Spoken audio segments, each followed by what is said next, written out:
Cool. So I'm excited to see if maybe we get that stuff on console soon. Oh, yeah. All right. We're going to start.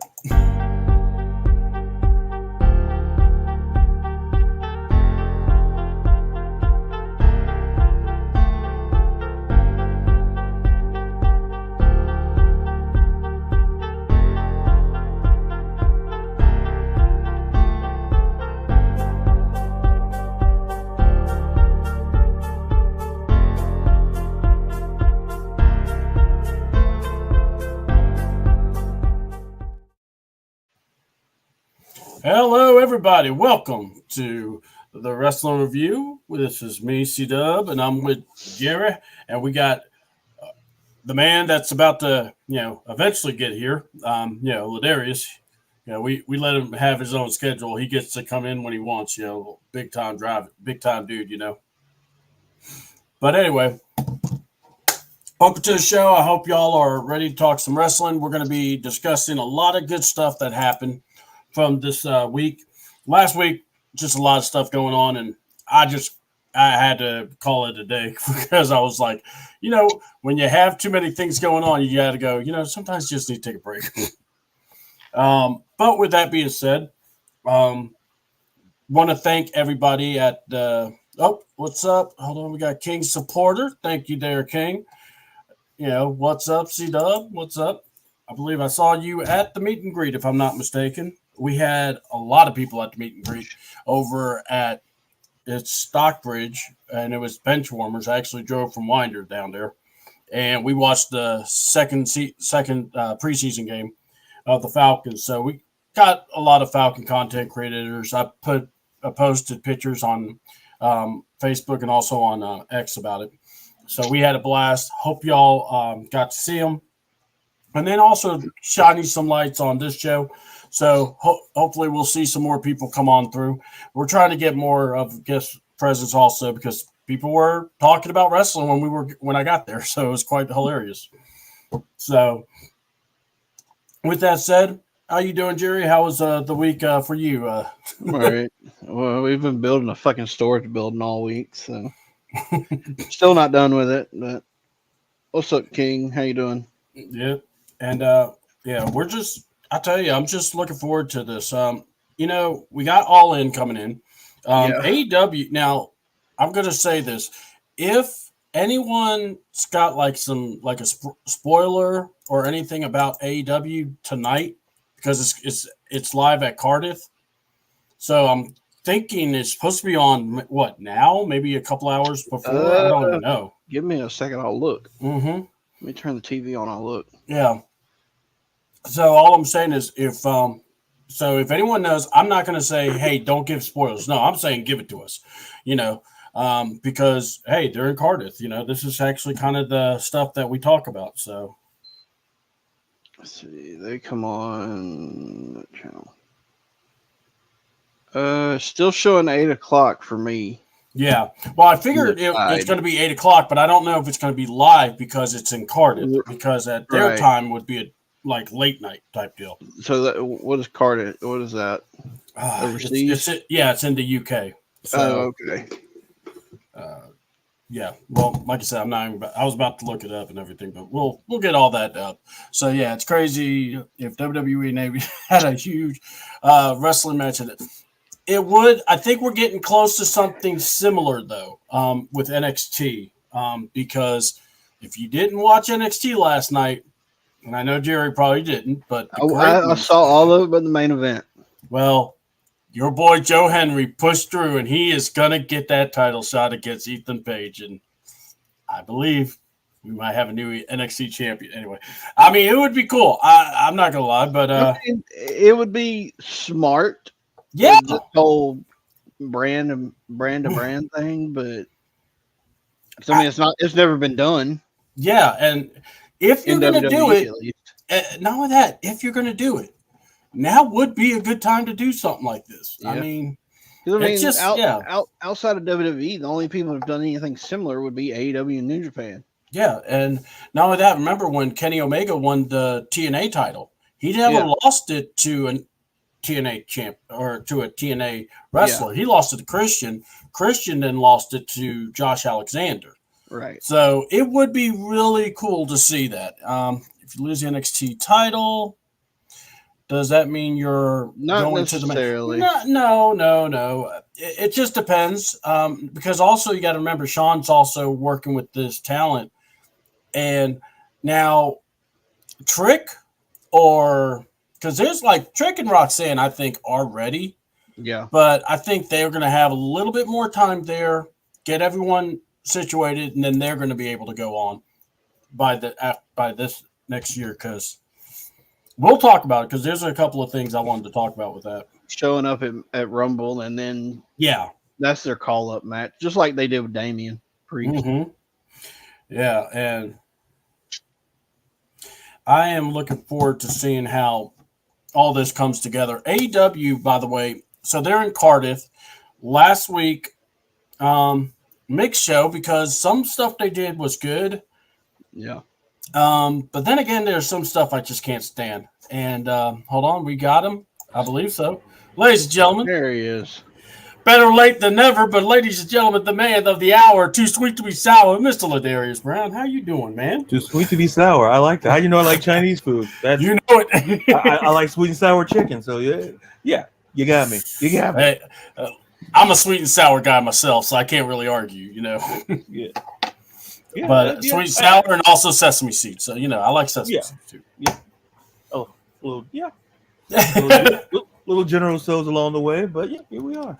Yeah, I hear you. Hey, when it comes to the buffet, we must buffet our bodies. That's what's number one and foremost, though. And they better have some chicken wings. I will not be happy if I walk into a buffet and I don't see chicken wings. Yeah, that's a. I need to speak to a manager situation. Yeah. That's a Chelsea Green situation, right there. That's when I have to look and go. You see that window? Do I need to throw you through that window? Hold on, Jerry. I mean, I haven't done it lately. Jerry's has been staying home lately. But yeah, so all right, we're going to talk about it because AEW is coming from Cardiff tonight. So if there are teasers or spoilers, go ahead and tell us. It won't hurt our feelings. If anything, it might even tell us to watch. Yeah, I mean, I'll end up watching either way. Mm-hmm. Yeah, same here. I mean, my thing is this: like, there are a few matches I'm looking forward to. Yeah, at All In. And me too. But after, let me tell you something, folks. When you're on X, there's sometimes you need to just tell some people, get a life.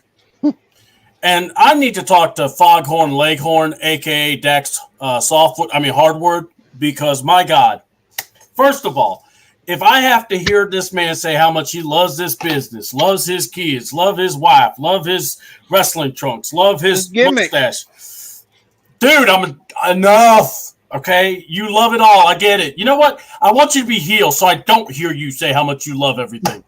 My God. I mean, but then, I'm waiting for Cash just to pull a gun out and say, I swear to God, if I hear you say this one more time. I mean, Cash is really, if you look at him, is ready to just go. I know I don't want to turn on this guy because I don't have much of a career, but, I could hurt him. But no, he went off about people getting mad about their build for the tag team match. And let's be honest. So this tag title match, I thought was just going to be the Bucks and Acclaim. And I wouldn't have mind. Yeah. But then all of a sudden, the Acclaim started picking a fight with FTR.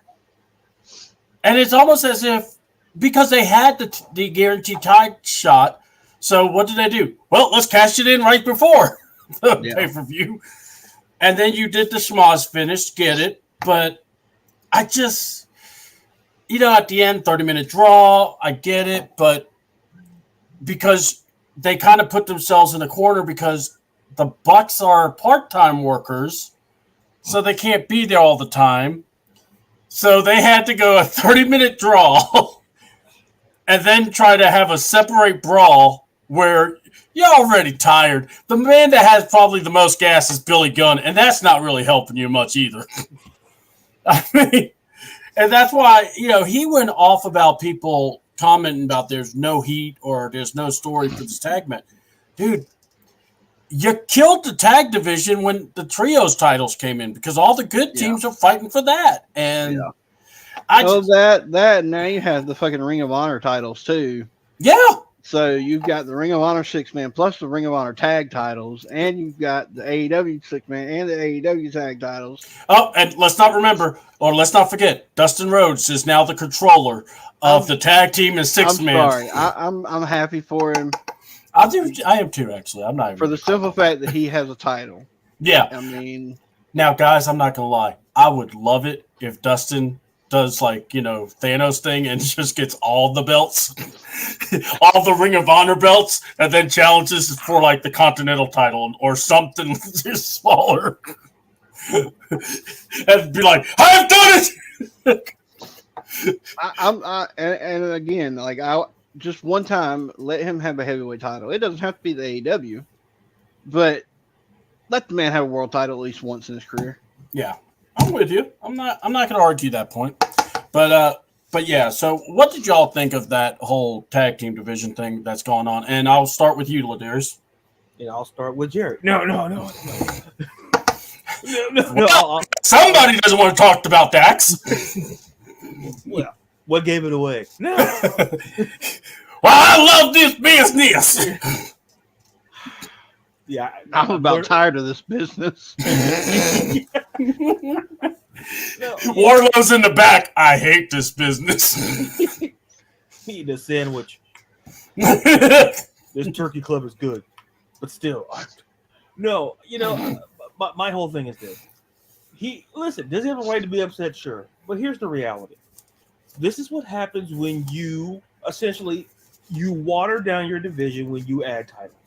Yeah. If you add titles, it's supposed to enhance your brand, enhance the company. Case in point, if you add a singles belt, another singles belt to the women's division of WWE, that benefits. Mm-hmm. That gives more competition to the women. Adding two trios titles in AEW, well, you're taking away, you're drowning a tag team division that was exactly hanging on by a life raft. So now what's left?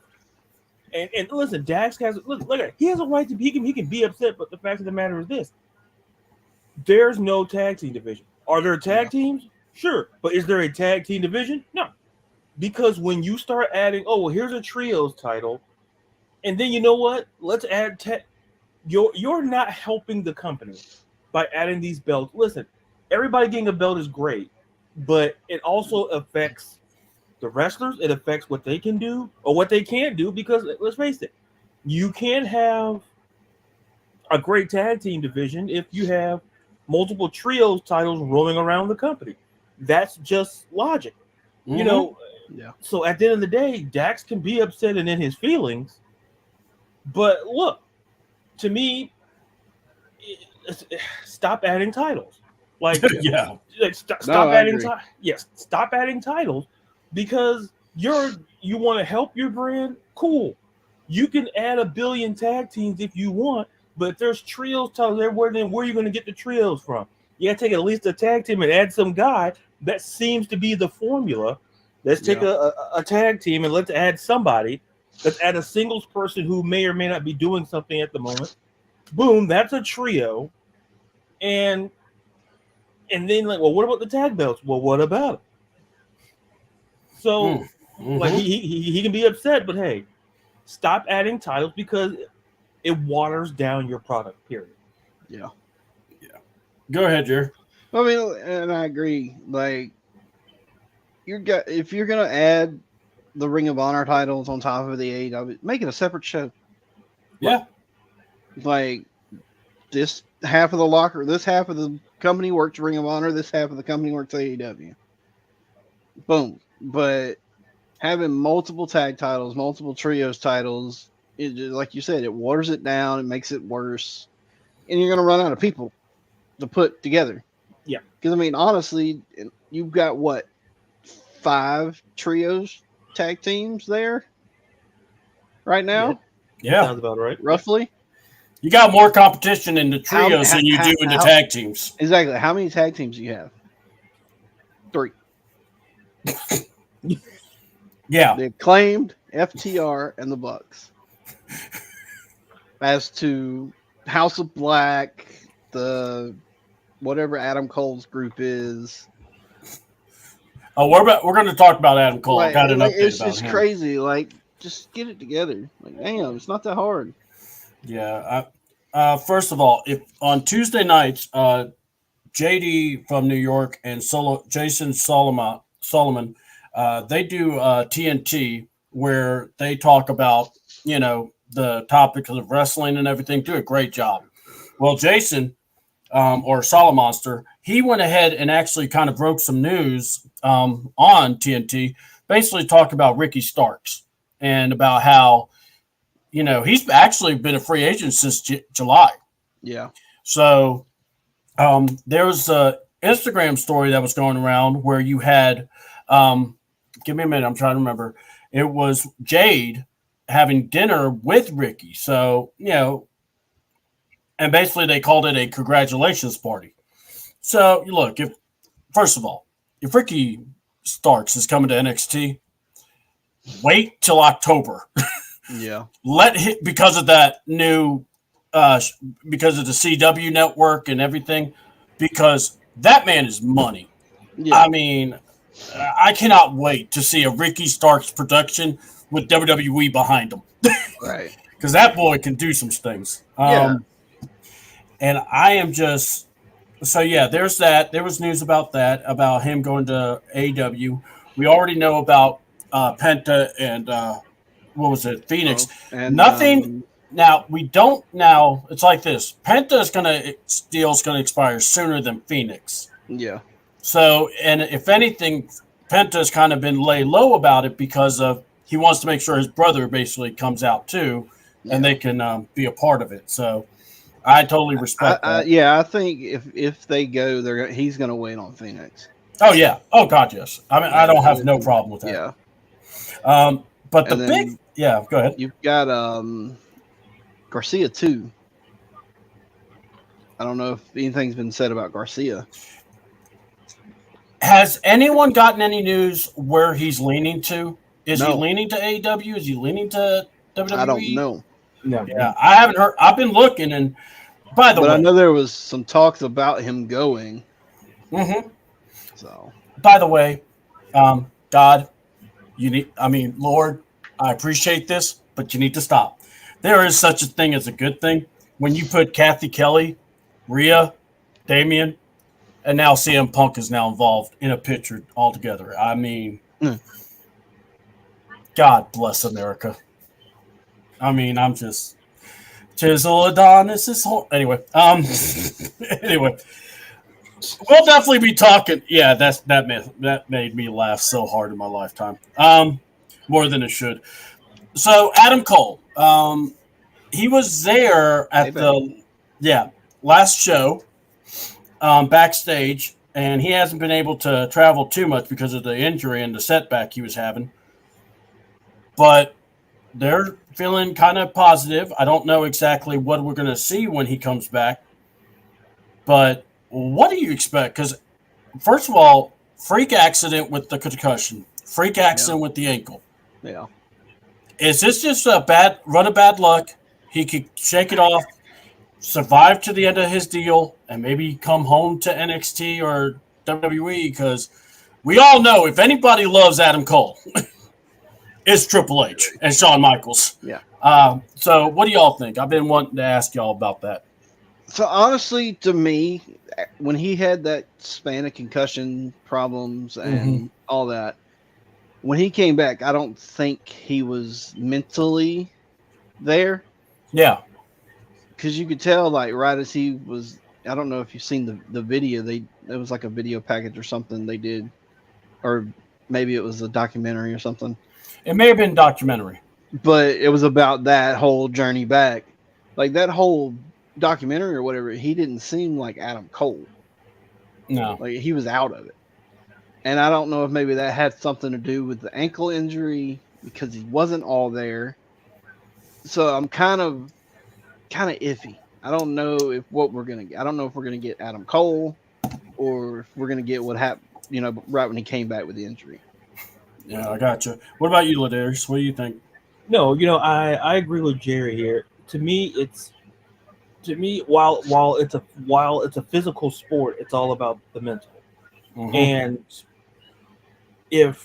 and to Jerry's point, you could tell something was off because when you watch the body of his work, I'll put it that way, you can tell that maybe it was the mental part that was like, eh, you know, is he ready, not ready, in that sort of situation. But the reality is this: the ultimate question is going to be, can Adam Cole work on the mental, the physical? I'm not going to doubt. Yeah. I know Adam Yeah. Cole's he's going to work his tail off to get back to 100, as close to as 100% as humanly possible. But to me, it's the mental. Yeah. If he's not there mentally, then I personally don't see we're going to get the same Adam Cole, or better yet, what version of Adam Cole we're going to get. Yeah. That's what makes he becomes, a sure thing. Now it's like a wild card mentally. What are we going to get? Yeah. Yeah, And yeah. Oh, go ahead, Jerry. because that mental, like, there's so much that could go wrong there. You could hurt yourself, you could hurt somebody else. Then you're dealing with that mental problem, and it's just Like it starts swirling around on that one. it just tailspin. Yeah. Yeah. Well, okay.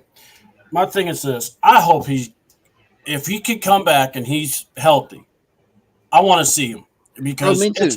Because it is. Look, this guy was supposed to be the next Shawn Michaels. This guy was, and not only that. Remind you, it wasn't like he wasn't living up to it. Yeah. He can put on a show, Oh yeah. no matter who. Broomstick could be the opponent. So Adam Cole, it's not like, just doesn't know how to wrestle anymore. But it is the question of, like you said, the mental. Can you get past that? And not only that, can you be able to know that no matter what, you got your opponent and you'll take care of them as well as they'll take care of you. Yep. So, and will his body hold up? I mean, that is another big question.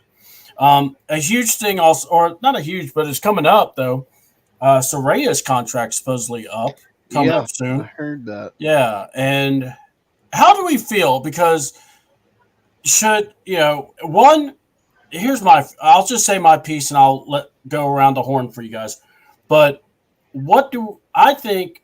Saraya, if she doesn't stay with AEW, I can see WWE getting her back. Yeah. And with the way they pace everybody, it wouldn't be like it's a bad pace for her. And, we already got some really bad names for wrestling groups. So, I mean, it's not like we could just throw her over to the, Alba Fire and Isla and, Blair Davenport, which I like that group, by the way. I like the freaky group. Anyway, but I would love to see Paige come back. That's what I'm saying. Yeah. But what do y'all think about that? We'll start with Ladarius on this one. We'll be right back. No, I gave you a woman topic. Oh, well, well, wait. Never. We'll talk about the production meeting. We'll talk about I gave you a woman. There's something we can't say on here that I can say more often. Oh. In the deposition. You want a real talk to him? He's a. Where am I going? Gonna pipe bomb promo in the deposition. No. To me, Saraya, Paige, whatever you want, it was unfortunate what happened to her injury wise in WWE, because I think her in the ring could bring something to WWE. Because to be honest, her run in AEW has not been, it hasn't been terrible, but this is the problem. And it's gonna be like, oh well, people feel like, oh, he's bashing AEW. I go up to AEW's women's division. When you brought in Saraya, you brought her in, and high expectations, and And if you ask people now, what's Saraya's biggest what has she done? Title great, but it's the body of the work. What has she done? Yeah. That's the issue I have. But if you take her to WWE, if you bring her back, I think she did well in a faction, leading Mandy Rose, Sonya Deville. I can't remember the fact off the top of my head. It was a better name than Fusion Collective. Yeah. Quick. WWE. I love you guys, but learn abbreviations. It's not terrible. You don't have to listen. As someone who writes articles for a living, if all I have to do is literally just say what it is once in an article, I don't have to spell it out all over again. I can put the abbreviation. Like, I don't have to keep saying, like, for example, I don't keep saying Internal Revenue Service. We all know it's the IRS. Like, like no one went around and called micro, hey, there's Internal Revenue Service. Nobody literally said that. They called them IRS. Like, if you can do it to a singular person, I'm pretty sure you could figure that out with the Well, he did it. They did it with Paige, Charlotte, and Becky. Yeah, and it wasn't no better then. PCB. Yeah, just do that. It's like, but all of a sudden now we had to use full oath, the pure collective. No, just if you're driving down the Pacific Coast Highway, the PCH, exactly. That's what we're talking. Like, PCB. It's like, but anyway, back to the hashtag rant. Back to this point. I think if you bring back Saraya, it's interesting the way the women's division is now. She brings that veteran experience. You could maybe, I don't know if you want to put her in NXT, I don't know, but yeah, she brings a lot of experience that I feel that AEW had not taken advantage of. What was that? I heard that too. I was like, God damn. Was it something I said? Jesus. Let me write it down for my deposition. D-Dub threw women question first. Thought was doing me a favor. Got it. All right. Hey. Threw me a bone like I was Lassie. Anyway. But I prefer Scooby Doo. But anyway. But to put a button on the point, I think if you bring her back, I think there's something for her because, like I said, AEW, the women's division, there's so many talented women in that division, and it kind of feels like now you throw in Mercedes Moné with creative control, which I'll say once and I'll say it again. It's as bad, and I won't say the quarterback's name, of giving a certain quarterback guaranteed money. Like, it's not a great idea. Because you know why it's not a great idea? Because they can do what they want to do, and basically they can show up to work or not show up to work. But the overriding thing is Saraya could have been used better in AEW. It's just a matter of if she decides to resign, great. But if not, I think that a return to WWE could be in the picture, or maybe she could go in the indie scene. But there's better opportunities for her should she decide to leave AEW. It's not like she is going to be sitting at home for that long. Yeah, now. Because someone's going to call her. Someone's going to be, whether it's Hunter, whether, she goes indie, whatever. There's a future, but yeah, I'm just curious to see what she does because it could help. Listen, if she goes anywhere, she automatically adds to the experience to any women's division wherever she goes. Yeah. No, I agree. Honestly, with WWE, if she did choose WWE, I would say go to NXT first, for the simple fact of making sure she's good to go. She's not got any more problems. There's nothing's gonna happen. Yes, yeah, no injury. Yeah, like she's good to go. Yeah, yeah, and I mean a month or two. Like, it ain't gonna be permanent. Right. Yeah. Like, she could just pop in, do a couple of shows, then boom.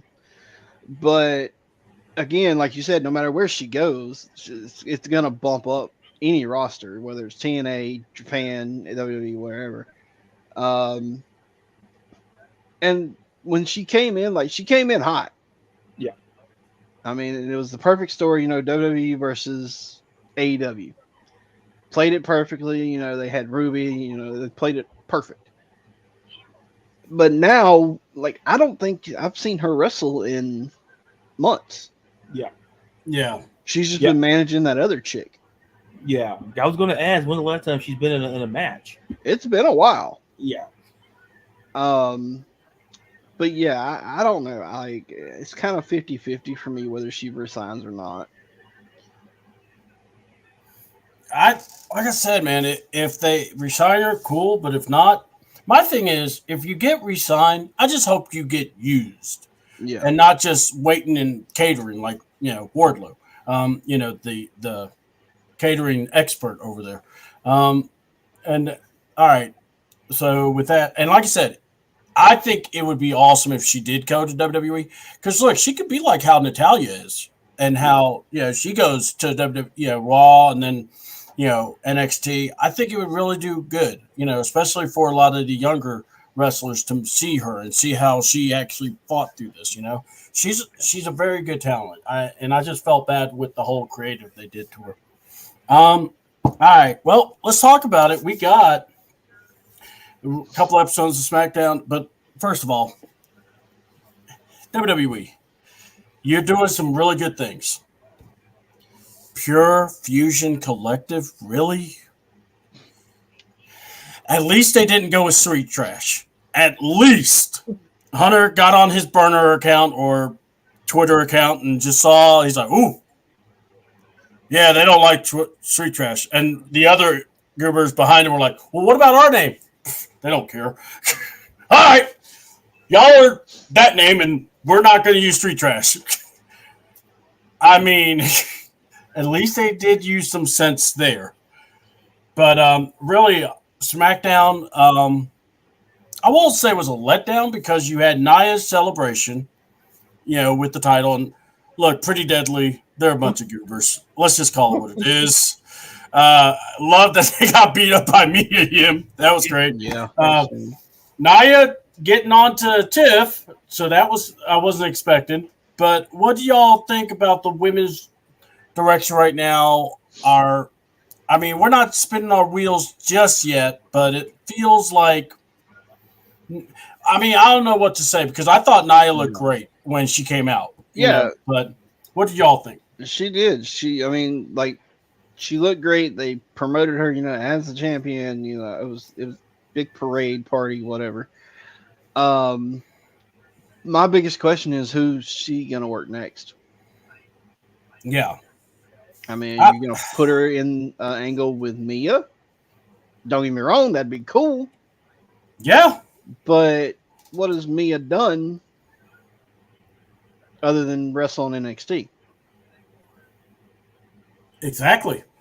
And then you've got Tiffany with the briefcase, but yeah. But the party thing was great. Pretty Deadly was funny. Seeing them get their ass beat by a chick was funny. But yeah. By the way, great recovery by Mia to fix her top, in the middle as she's looking badass. It was great. What did you think, Ladarius? It was awesome. She did it so smooth. Not all heroes wear capes. No. Yeah. No. Well. First of all, so I'm assuming we're not going to get the musical. I assume for Pretty Deadly. I'm hoping for Pretty Deadly the musical. The more they tease this. Listen, I will make sure we'll get tickets. Not front row. I'm not trying to be that close to it, but always just enough that we could say we were there. Yeah, like, hey, are those guys near the exit? Great. First intermission. All right, guys, I think I saw a bar down the street. We can just go there. Let's go. Yeah. What about the rest of the stage is covered in tomatoes. We gotta go. Go. Oh, never mind. We got to get a salad too. Yeah. But Lord, we're idiots. To me, I'm kind of on Jerry's questioning, like, who is like to be clear, like, just me. No one's saying Mia, or Michin doesn't deserve it. It's just what are we looking at long term, and this is what well, I talked about when she won the belt, that long term we kind of see her and Tiffany, but that's kind of a ways away. But the question is, what do we do in the gaps? Who do we have lined up for till we get to where we want to put a crescendo and having her face Tiffany Stratton? And you look at the division. We look at the SmackDown Women's division. You kind of got Bianca and Jade. They're kind of tied up with the focusing on getting the tag belts back. Mm-hmm. You have Naomi there. That's like a safety net there. You kind of have, and then you got Blair Davenport, who's there as well. Who I talked when she got drafted. I mean, she's when we talk about the future of the women's division, she's definitely in that conversation. Yeah, and so it kind of feels like on the SmackDown side, if when it comes to the women's division, it feels like more of the conversation is about the tag team division more than Nia Jackson. Listen, that's not Nia's fault. No. She just got the belt. Yeah. So but I say that with emphasis because we had people when Cody Rhodes won had the same thing. Like, folks, let's calm down. Like I say, they're still saying that. Yeah. Like, so you can't win with that. So I if it is Michin, I'm not upset at it. Yeah, no, like I said, I just don't know what she's done. I think Michin is like the right now. I still think it's Bayley. That's just my opinion. I think that too. Bayley's that's gonna be interesting. Yeah, or Bayley was doing the Fanatics that week, and then not just that, but Charlotte. I think she comes back. I think they were rumored is November, so it's around that time. So I think if anything, if Charlotte Flair's around the corner, that's the way to go. Maybe you have Michin. Maybe you kind of put Bayley in, maybe for a rematch. But Charlotte Flair seems to be the answer because when I heard the time frame, I'm like, it feels like maybe they're kind of waiting on Charlotte Flair. Yeah. So I mean, she's got the Charlotte in the bank. All she has to do is just do the woo, and they got her in the title match. That's right. Yeah. She's got the Charlotte in the bank. You can't. That's the most powerful thing in the world, right there. Yeah, and then you can't go. And then to Jerry's point, when people are looking like, well, maybe like Michin has been a great worker these last couple of months, bouncing around from shows, but no one's going to question the resume of Charlotte Flair. Yeah, like no one's going to be like, oh, does she deserve it? Listen, it's like when you go to the theme park. It's like when you go to Islands of Adventure or anywhere like that.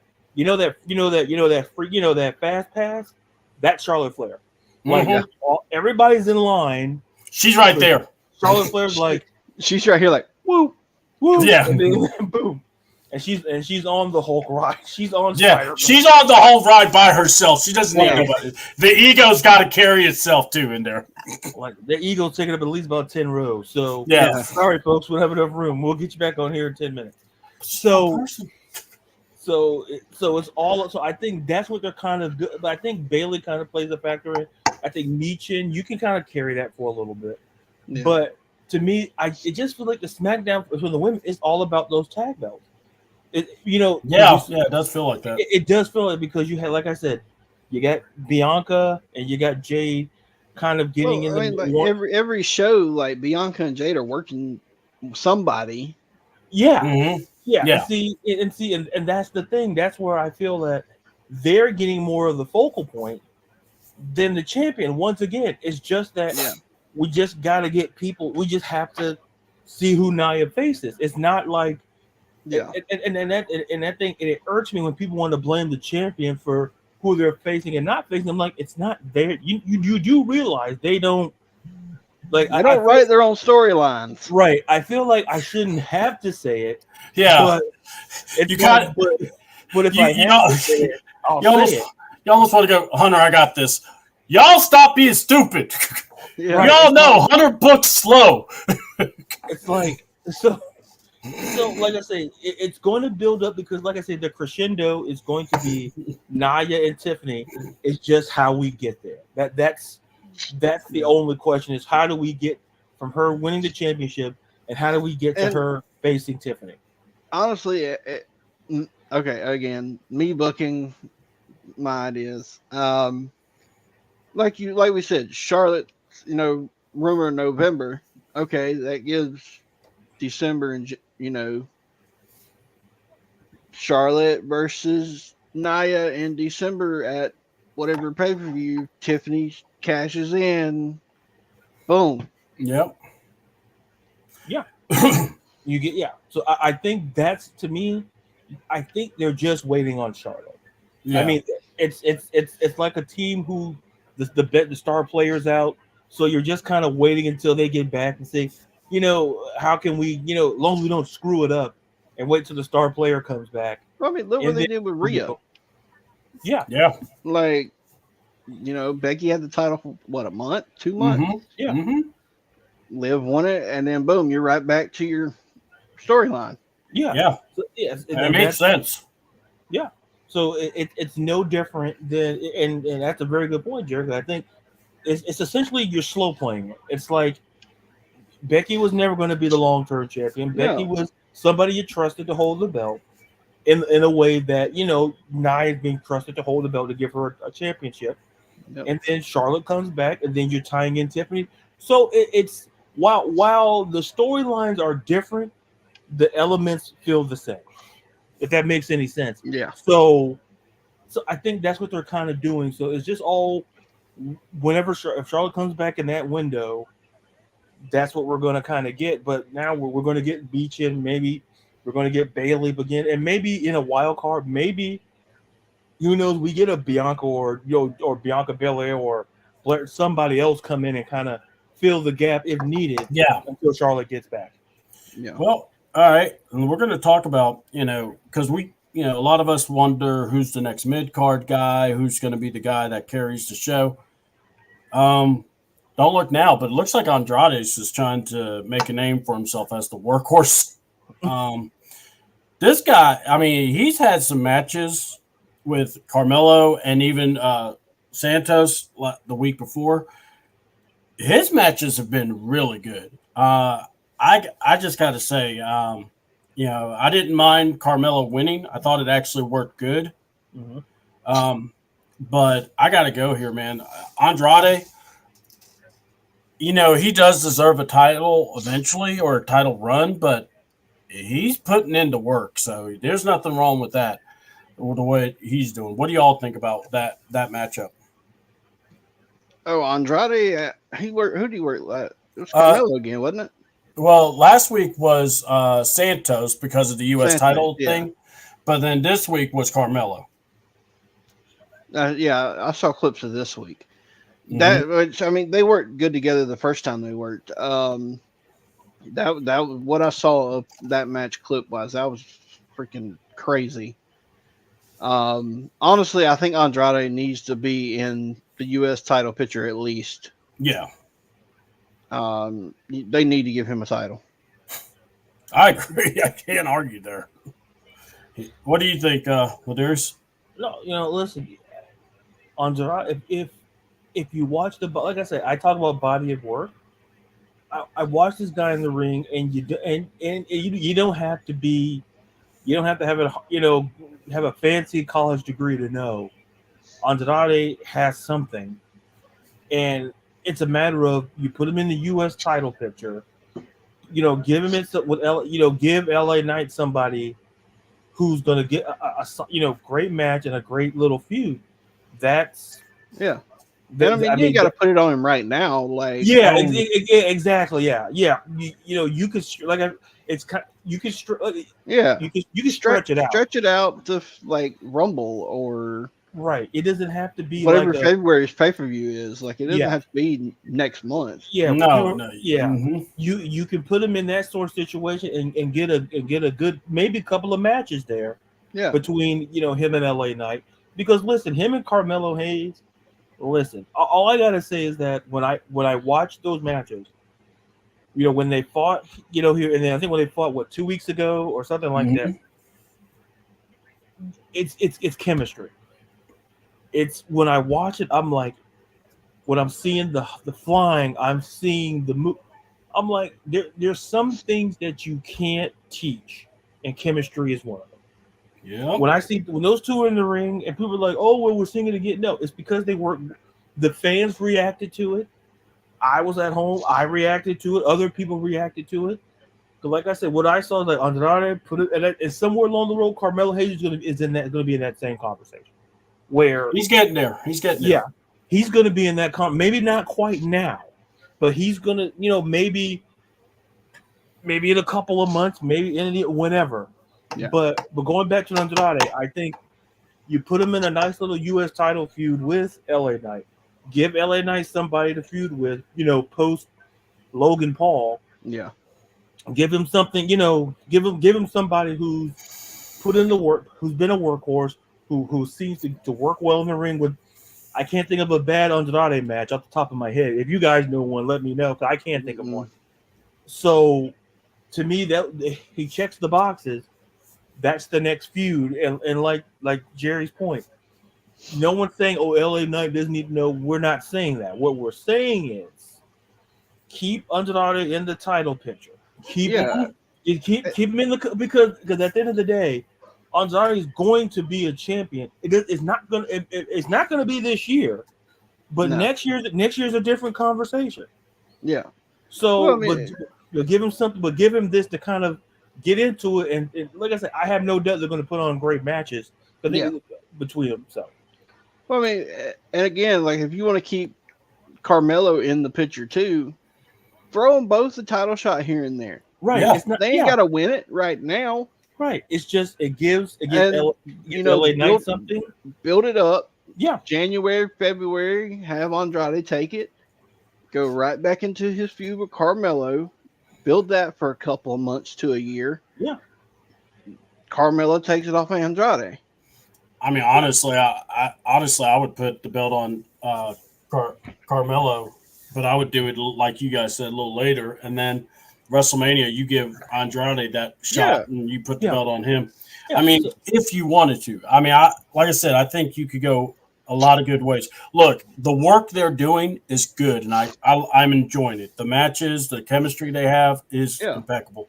All right, so Blair Davenport versus Naomi. Probably not your greatest match of the night, but it was at least to me it was decent, especially setting up for that 6-woman tag we'll have next week. But also what I liked was Roxanne Perez, because they were in where NXT kind of like close to them. Yeah. So a lot of the NXT talent was real close by. So you got to see Roxanne Perez in the crowd. So and then Ethan was also there. As well as Trick. But Blair Davenport finally was able to beat Naomi. And I was happy about that because Naomi's been beating her, but with this new push, with this new group, I'm just happy to see that. What did y'all think of the women's match? No. Me and Jerry were just pointing that we rehearsed that. You weren't there, so that's sorry. I got you. Yeah. I floated it out there. Wanted to see who's going to grab the golden ticket. What? No. You're Willy Wonka in the situation, I'm assuming? Yeah. You never know. Now, I made a couple. If you could do what he did with the cane and do the flip, then I'll say you're Willy Wonka. If not, I'm not saying. Honestly, I've done something similar, but that was because I was drunk. Honestly, I didn't see it because, like I said, I didn't get What's to watch SmackDown. I'm just going off of clips of things I have seen. So I gotcha. But all right, what about you, Ladarius? What you thought? Yeah, I watched the match, and listen, it wasn't the greatest match. It wasn't supposed to be this, great match, but it goes back to what I talked about with Blair Davenport. It's like, when you watch somebody, you kind of go, yeah, that's how I feel about Blair Davenport. And listen, having her face someone like Naomi, someone who's a former champion in her own right, that's not bad. And even though she, Naomi lost in her hometown, but Blair getting the win does something for confidence, kind of like to your point, toward that 6-woman tag match we're getting with her, Jade, and Bianca versus Alba Fyre and Isla Dawn and Blair Davenport. But it was a good match, and like I said, I'm curious to see how that kind of match works out because you're kind of mixing two feuds there, which I kind of like too. So you're Mhm. so you're saving, so we can just kind of do that too. And it's like, and I think in this situation it kind of works because Blair has a little chemistry with Alba Fire and Isla Dunn. You can so that's what makes it work. Because if there's no, because we know there's chemistry between Naomi, Bianca, and Jade. They fought at WrestleMania, so so we know they have the chemistry. All right. But Blair and Alba and Isla needed the chemistry, and I kind of saw that when they did the attack. I'm like, so I'm going to curious to see how that kind of works out. So it was a serviceable match building up to the 6-woman tag match. Yeah. We're going to talk about the next two matches together because it was really awesome. It was KO versus Waller, and beginning it showed Waller basically was kind of worried to go against KO, but then started making fun of KO, and then in classic Waller fashion, KO was right behind him. So it's like which was great because KO just is one of the best improvs. He's the Deadpool of WWE, honestly. Don't look at the crazy horniness that Deadpool has. But anyway, because I've never seen Kevin Owens hump anything invisible. So Or On unicorn. yeah, On never camera. know. Yeah, on camera. But would that make Cody Wolverine? Anyway, so that in itself, it basically said, you got an easy match. You got an easy match. I'll see you in the ring. And if we ever get Kevin Steen back or get, full throttle crazy Kevin Steen, I'll be happy. But then again, I love Kevin Owens regardless. So to me, like I said, his match is great. Loved the, what was it? They did a Rest in Peace Alpha stuff right before the match. So that was good. Street Profits DIY. That was go watch it. Now, That this was is clips of that. Yeah. Let me tell you, if you liked NXT Tag Team Wrestling, that's what that was. That's what they were like, you know what? I'm seeing NXT titles around here. Let's go back to those days. That was fucking amazing. I don't mind that the Street Profits won. I'm glad. Yeah. Because when not Ford, but the other one. Dawkins. When he was like saying it's been 3 years since the Profits have had the belts, I'm like, wait, what? Yeah. When you said it, and you sit back and think about it, you're like, yeah. Yeah, it makes sense. And you're like, just go, the hell? And see, that to me, that's stupid. Because they're one of the better tag teams they have. Mm-hmm. But we can say that about a lot of teams, actually. All right. And then we'll discuss the end, but I'll go over it.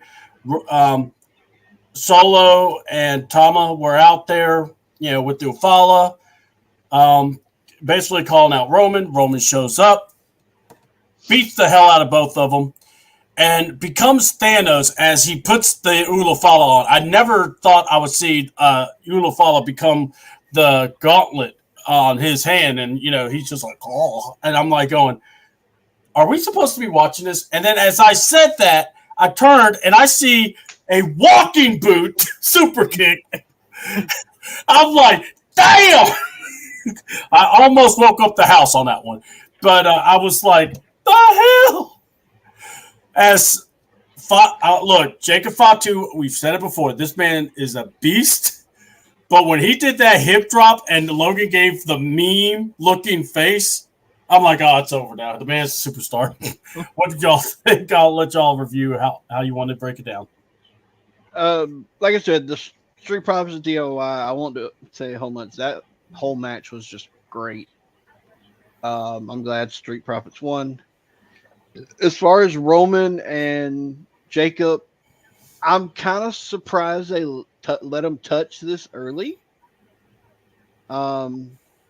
I was thinking that they would wait off until they actually had a match where Solo and Roman actually worked and then let Jacob touch him. Yeah, that came out wrong. You know what I meant. But what are you doing? I'm touching you. But in that retrospect, I will say that super kick in a walking boot Just writing something down. Keep going. was spot on, perfect. Because I don't know. I mean, I don't know if y'all have ever had one on. I've tried one on. Those things are not easy to walk in. I've had Let alone throw a super kick in. I've had a back brace, so I can only imagine how a walking boot must felt. Like, And we were, like I said, at the meet and greet. Everyone was asking me, "Did the man really hit Roman Reigns with a Yes. walking boot?" I'm like, "Yes." and honestly, like I was expecting. Once I saw the walking boot and the super kick, I was like, okay, that's great. That's not easy to do. But if he's clear enough to do a super kick, why didn't they just have the motherfucker take it off and hit him with it? I don't know. For the moment, Jerry. I don't know. Maybe he's comfortable in it. I guess. What do you think, Lasarius? Look, all I'm gonna say on that is this: like, look, the fact that he did it. Listen, yeah, he was stretching because maybe he didn't have time to do physical therapy. So why not do physical therapy in front of millions of people on television and you give a super kick to arguably one of the greatest champions of our generation? But once again, not a doctor, so take that medical advice with the absolute grainiest of salt. But going back to the tag match first, to me, now only listen, the chemistry, all four of those dudes. It's why I like tag team wrestling because of the fact that because we always talk about like with Montez Ford should be a singles guy, but it feels different when he's with Angelo Dawkins in that ring. It feels different, and you feel and the fact that they haven't had any tag team gold in 3 years is an injustice to the tag team division because I can make a case that they don't get talked about enough as being a great tag team, and for them not to have gold for over 3 years is astonishing all in itself. Yeah. But all in all, arguably you could argue best match of the night, arguably there. As for, listen, Jacob Fatu, listen, he's a tag team all in itself. I always keep saying that. Like, you can put him with the one-eyed guy. You can put the guy who can't do below the belt. I don't care which one you put him with. I don't care what you put with Tama Tonga or Tonga. I don't care what it doesn't matter. He's a tag team because this man came down on business and just like you look and just super kick like it's hard because I've seen boots like that. I've held like it's not like they're not light. They're not heavy, but they're and heavy the fact you hit here, right? Like he didn't on its own. He didn't get here. My guy went here. So I don't know, was that part of the physical therapy? Extend your leg beyond the chest. Like I don't know if that was but whatever it is, he's gonna be great reviews and great checks for that. Yeah. So Roman's like, you think you could get here? Oh yeah, I got you, brother. Yeah. He super kicked Matt's tall ass, so I don't That's true. So there you go. Did you need a ladder? No, he didn't. Jesus. He's a bad boy. I mean, Jesus. Like I said, he's a walking tag team. So it's like I'm not saying he goes out there and defends him by himself every time, but look, all I'm saying is this man. You know, hold on. You know how it was in Avengers? We have an army. We have a Hulk. Hold on. Yeah. We have an army. I have a Fatu. Yeah. So his nickname speaks for itself. Yeah. Like there's a guy who lived up to the nickname of that he was given. Yeah. Yes. Fatu. That man is a Samoan werewolf. And the fact that I can't get over the fact that he got to here. Yeah. And it's like, did this man just use? But and like Jerry's point, if he's okay, effortlessly. yeah, he didn't try to. He didn't have. He wasn't trying to lift his thigh to make sure he No, that motherfucker jumped in the ring, stepped, and threw a super kick. and just threw a super kick. He did that like it was like a super play, like it was nothing. I mean, Jerry can throw a super kick like it's nothing, but I've never seen someone just like over 250 go over and just like bam. I'm like, when he's not. I put on Twitter, this man is not real. no. He's not real. I saw that tweet too. And it's like no other person. Like, sure, you can do a super kick. Hey, that's cool and that's great. But my guy coming with a full boot, we didn't see how he got in the. I don't care how he got in the ring. He could have parachuted in there. I don't care how he got in there. He probably power walked and then just swung that big boot over, rolled it. I don't care how he did it. He walked in like Britt Baker getting her coffee. Yeah. AKA going to Mercedes. Moment of the night. Sponsored by no, we can't say can we say But, no? But it was so good. Like I said, I just can't say enough of a guy who lives up to the nickname. That's if you were, like I said, if you're building a football team and you see Jacob Fatu on the other side as a linebacker, Go the other way. Yeah. I know the goal of the game is to go this way, but you need to go that way. Because You know what? You remember? I think it was what was it? It was Chavo, and it was hey babe, I see you. We got Chavo, and it was I want to say Stevie Ray. He shook his hand and he quickly tapped on it. Go, I'm out, I'm done. To get out of the match, and I'm going. You know that might be what you need to do when you see Jacob. Because at first I said Gunther, but now I'm saying it about Jacob because Jacob You always don't. go the R-Truth route with Big Show and look at him and just knock yourself out. just look up. That national treasure. If you haven't watched the R-Truth 24 documentary, go watch it. Yeah, I think we're gonna have to have a review of those 24s because I tell you that this is the great. Because not only did they name drop NWA Anarchy and Rick Michaels, they showed clips of the old NWA Anarchy. Oh wow! Yeah. I remember you told me. I didn't know they did all that. That's cool. Mhm. All They right. were showing clips of him and Landmark. Well, let's go here. We're gonna fast forward to Monday Night Raw, and look, first segment is Randy Orton basically talking, and I'm not mad about it. I get it. I actually understand.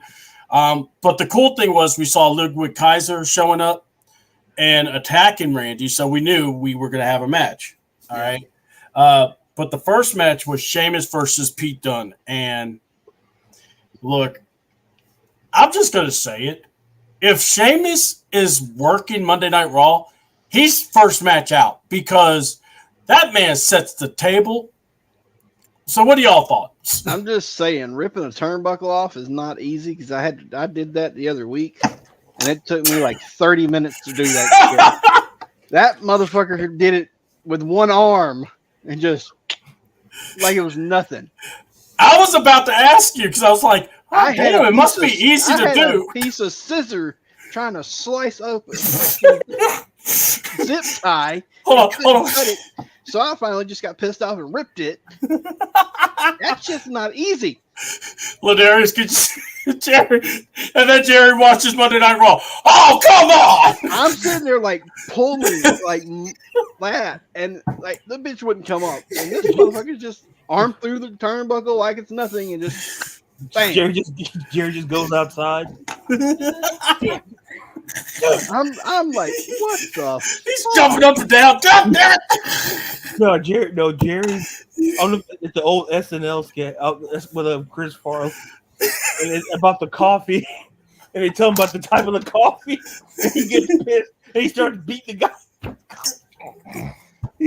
That's Jerry. Jerry's like. But like my man just did it like it was nothing. That's why I was so stunned. I'm watching. I'm going, is there zip ties? Is there something? They got to do something. Oh, shit. And then I was like, And oh, the fuck. thing And is, then so WWE normally ties them on. They don't Yeah. zip tie them. So they had to use zip ties, obviously. oh. And I don't know, Jerry. I don't know. Snap. It looked real. I don't know. Maybe Sheamus had spinach and just ripped that motherfucker. I'm just saying. I guess He saw Rhea. That's what it was. I guess the show I worked used tougher zip ties. I don't know. But He saw that. He saw Rhea and went, Woo! Oh, fella. easy there, fella. We got some energy. but that was a pretty decent match. I will say that. And also, this Monday Night Raw was a wonderful Monday Night Raw because this was the last Monday Night Raw. I get to hear Pat McAfee until January. And you thought Michael Cole was going to cry a freaking river. But anyway, we'll talk about that later if I decide to talk about it because I don't like him. That was so funny, the group chat, by the way. Someone's like, why don't you like Pat McAfee? I'm like, we ain't got the time. I didn't even go into it. I'm like, you know what? I'm trying to keep the peace. So I'm going to. Well, Darren's like this. God bless you. You don't messed up. All right. Maxine Dupree versus Ivy Now. Big time unveiled last week where Ivy basically choked out Maxine. So, obviously we were going to have a match. And if you want to call it that. Yeah, well, look. Maxine came to fight, man. Oh no, I'm not talking bad about them two. I'm just saying if you want to call it a match. Yeah, well, I just got to call it what I saw. Maxine was whooping that tail. I'm like, that was the most. Yeah, it's like this. They're friends, so you obviously know they're gonna give each. But wow, and then guys, for the first time, Michael Cole said, "That's Nikki Cross." Yeah. I thought I was going to die because I had not heard them say. I thought because they have had not been able to say that for some reason, but all of a sudden they did. I was very happy about that.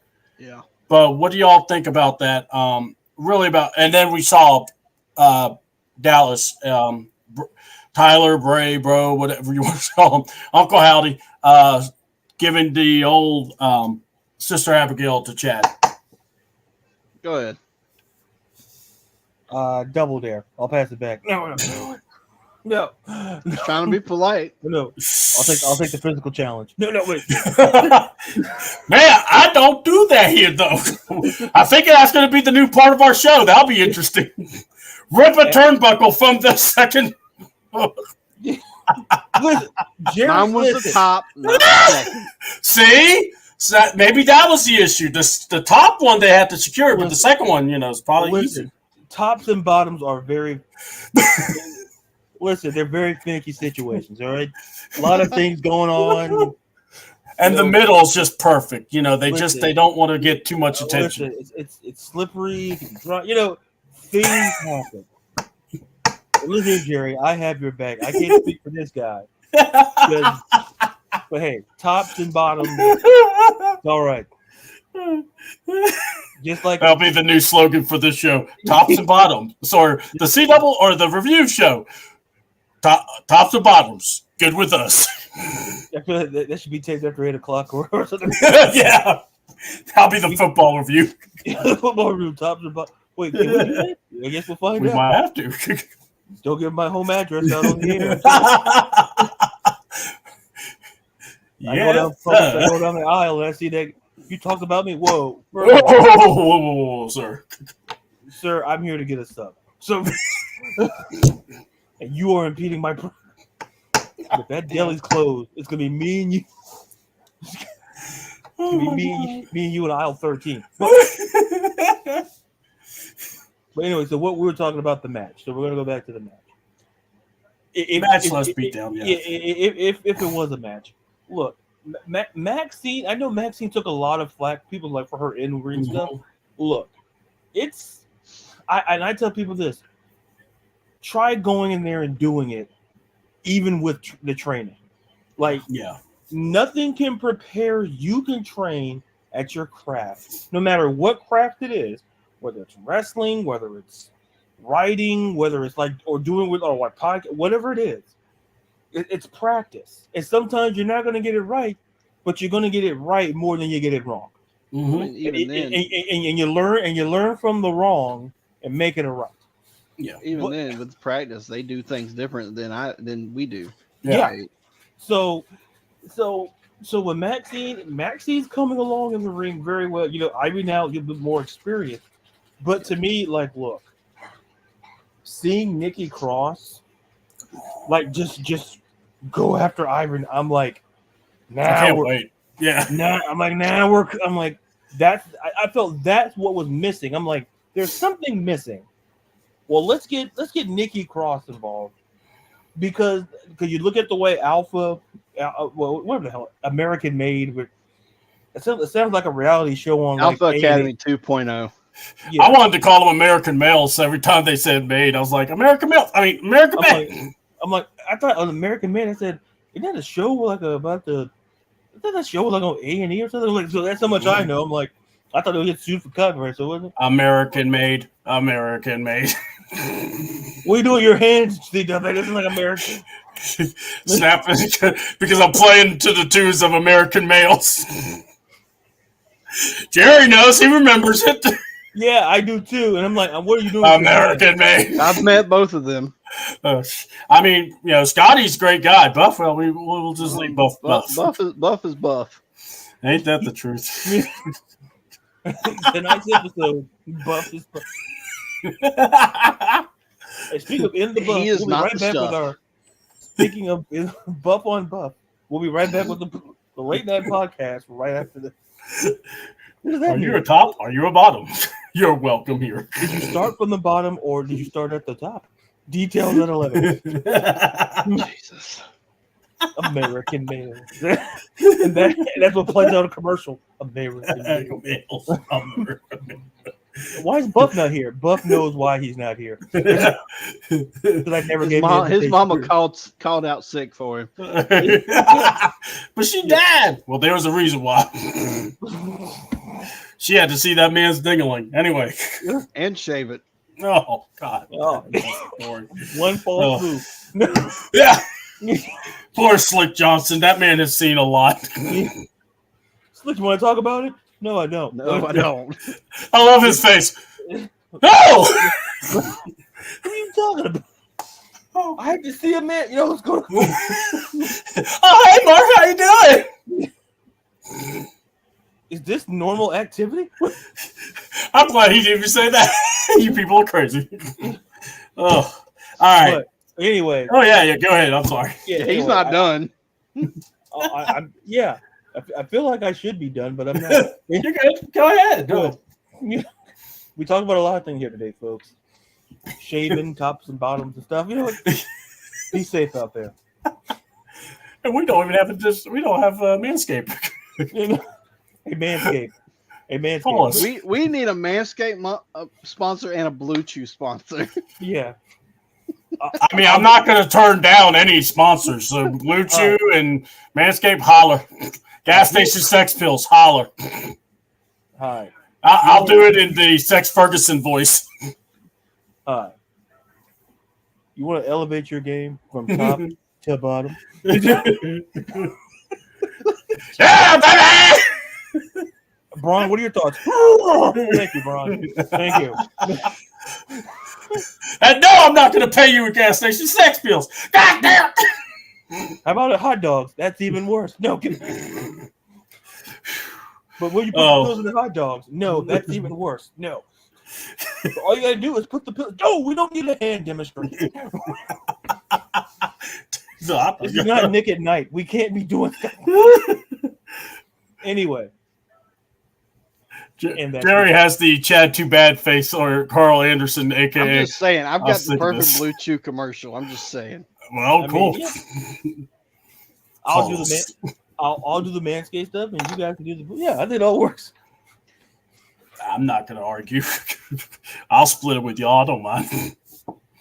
We split the money. We split the money, not the pills. Yeah, exactly. Full of Juice Robertson. You want to be rock hard? Pull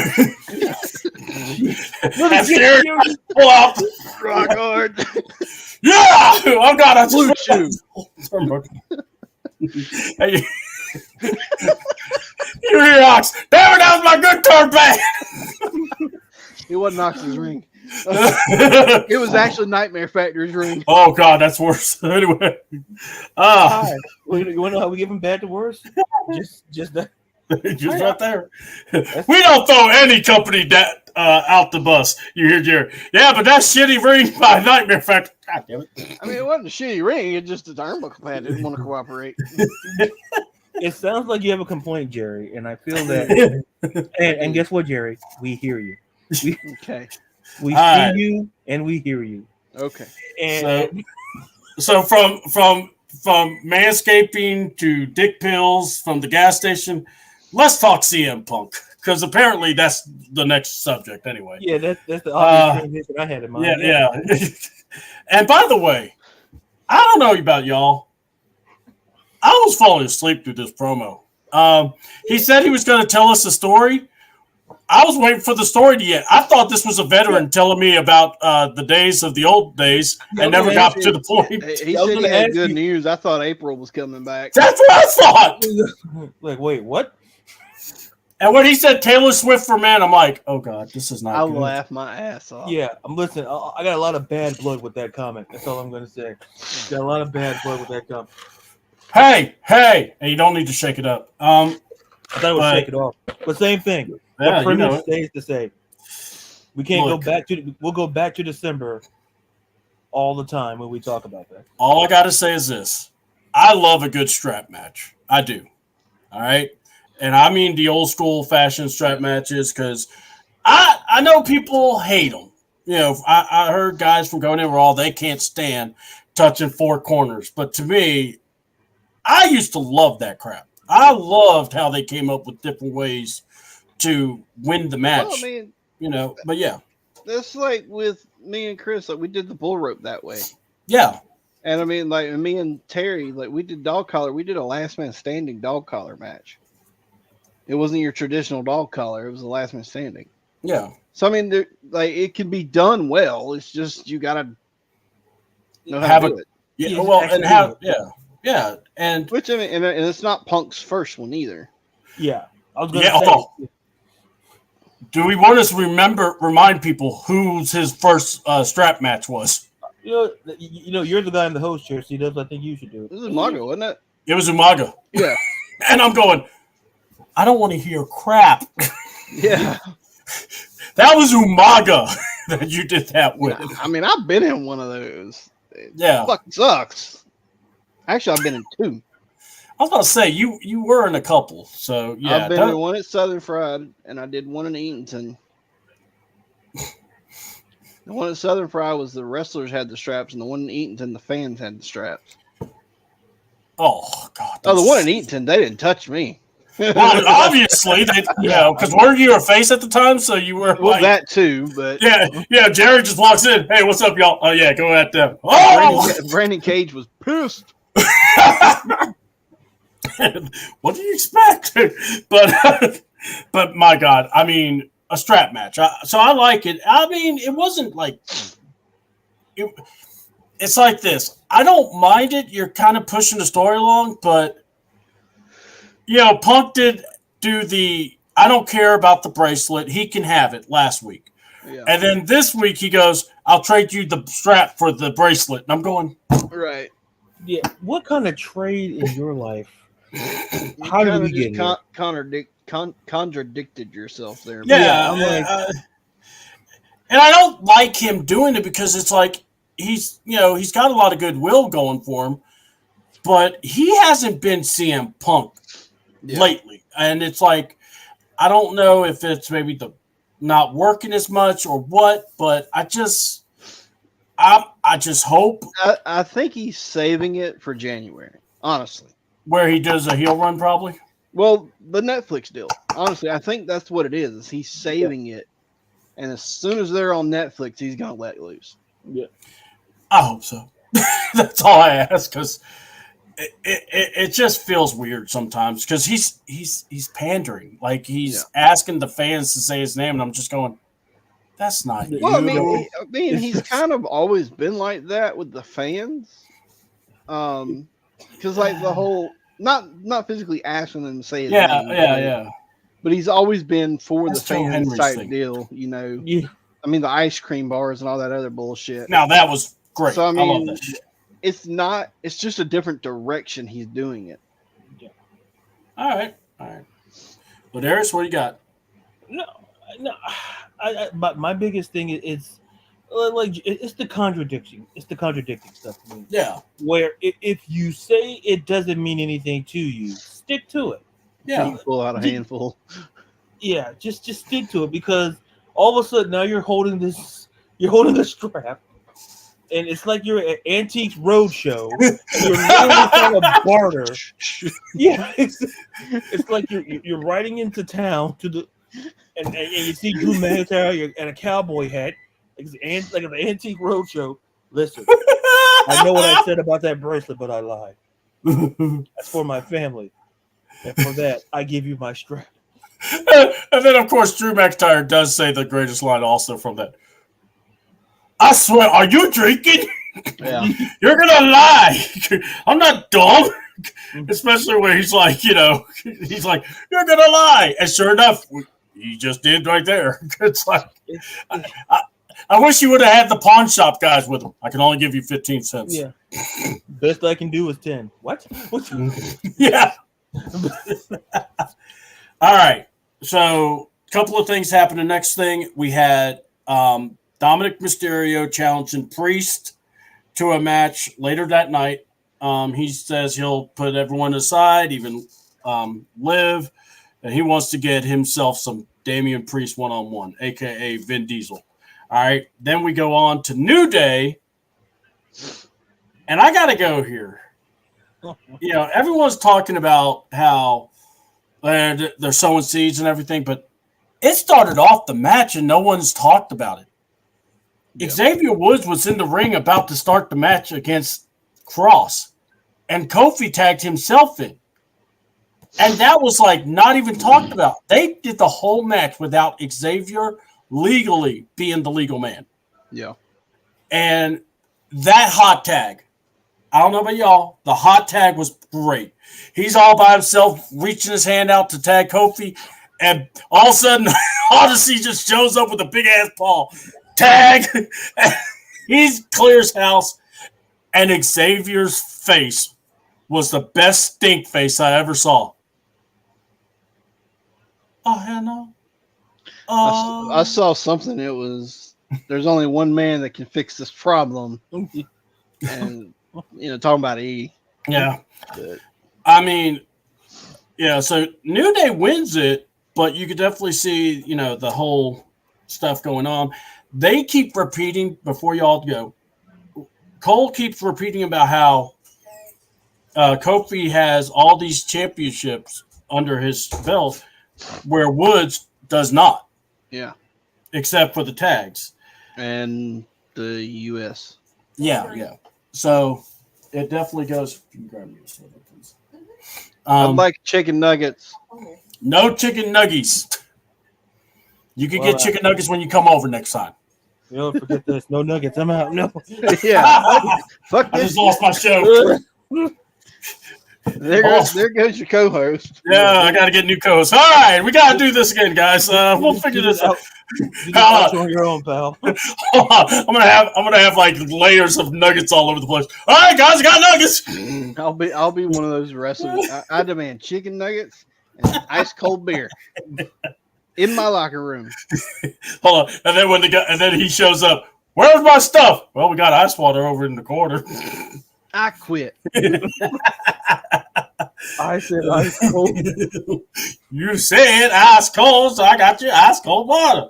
Are you trying to be funny with me? Yeah. And plus, If I wanted to drink water, I'd drink fucking White Claw.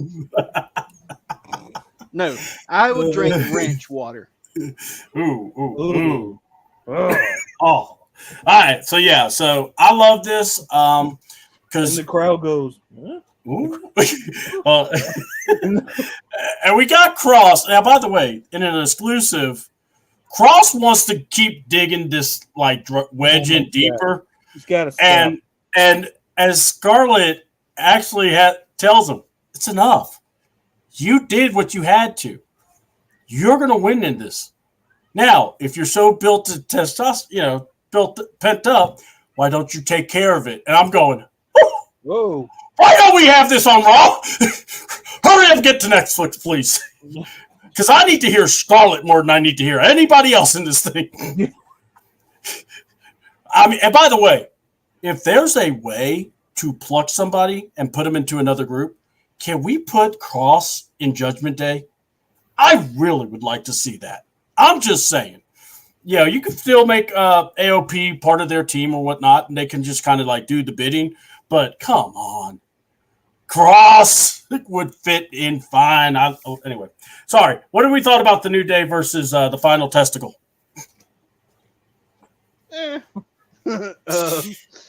I mean, it's nice that they're using Odyssey finally.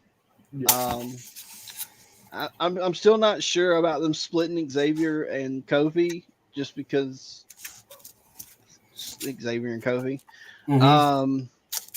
But I also don't mind them turning Xavier heel, because he's only been heel once in WWE, I think. Yeah. Yeah. And it was that flashy, dancey shit, and that was stupid. So yeah, and I mean it's Austin Creed. I'm being a little biased here, but yeah, so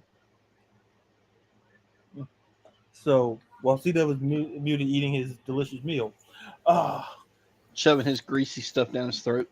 Hey, it's chicken salad, mind you. Grilled chicken. All right, hey. I think I saw a piece of pizza there. Yeah. No, that's toasted bread she did for me. Oh, okay. C-Dub, we see you and we hear you. I apologize. I was wrong. My bad. I trust you guys can follow. I sense a feud going on. Yeah, top turnbuckle. See, I didn't say. Don't make me come over there and puncture all your Diet Cokes. You got to puncture a whole lot of them. That's the sad part. I'll bring a gun, shotgun. Just do a bird shot. Just don't do it at night. That's all I ask.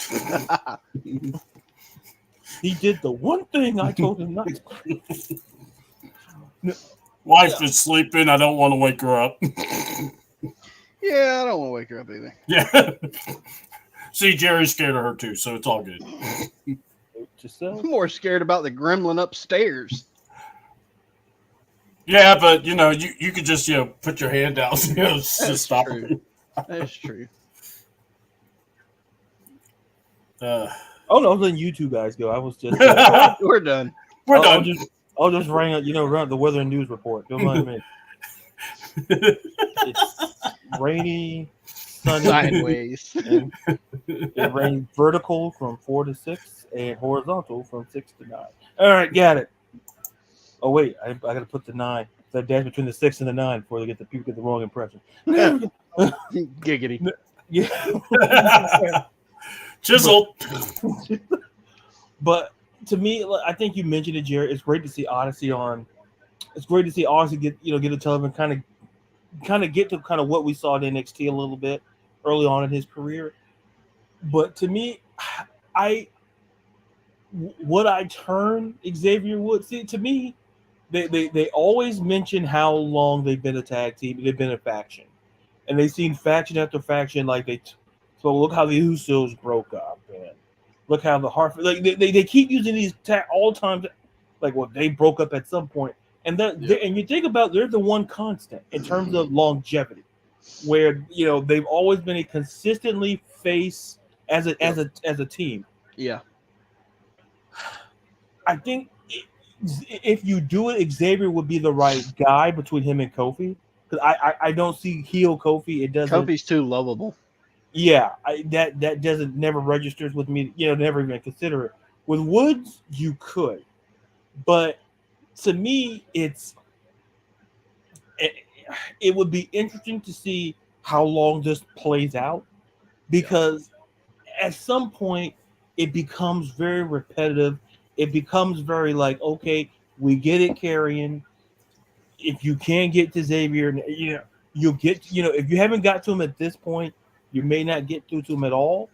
Or you can get a situation where it all explodes, where like Xavier having, telling Kofi, well, there's no replacing Big E. And the only reason why Odyssey Zone, obviously he's not the size of Big E, but he's not a small dude by any stretch. No. So there's layers to it that makes it work. That when Karrion kind of throws in facts about, Kofi's trying to replace Big E with Odyssey, like it doesn't have to be true for it to resonate with people. If we've seen that in the world today, it in the mind of like he planted in Xavier Woods, like he's trying to replace Big E. And first and foremost, there's no replacing Big E. Like that's no. Like super clear. But to me, it's not the worst storyline, but it's kind of in the middle to me. Yeah, it's kind of like where it's where I'm not mad at the storyline, but I'm like, if this goes on any further, what's the end game? Because my question is, what's the end game? Because look, we know that Kofi is a decorated dude, decorated guy.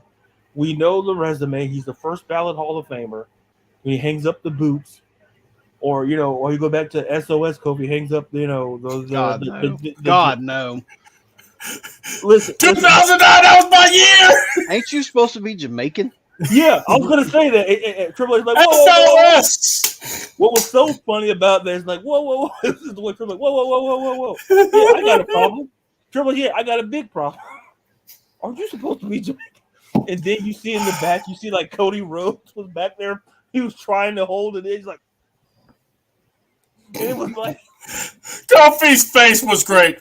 Yeah, it was like, and it's the way that Triple H took the microphone, like, oh, yeah, I got a problem. Yeah, I got a huge problem. I'm just supposed to.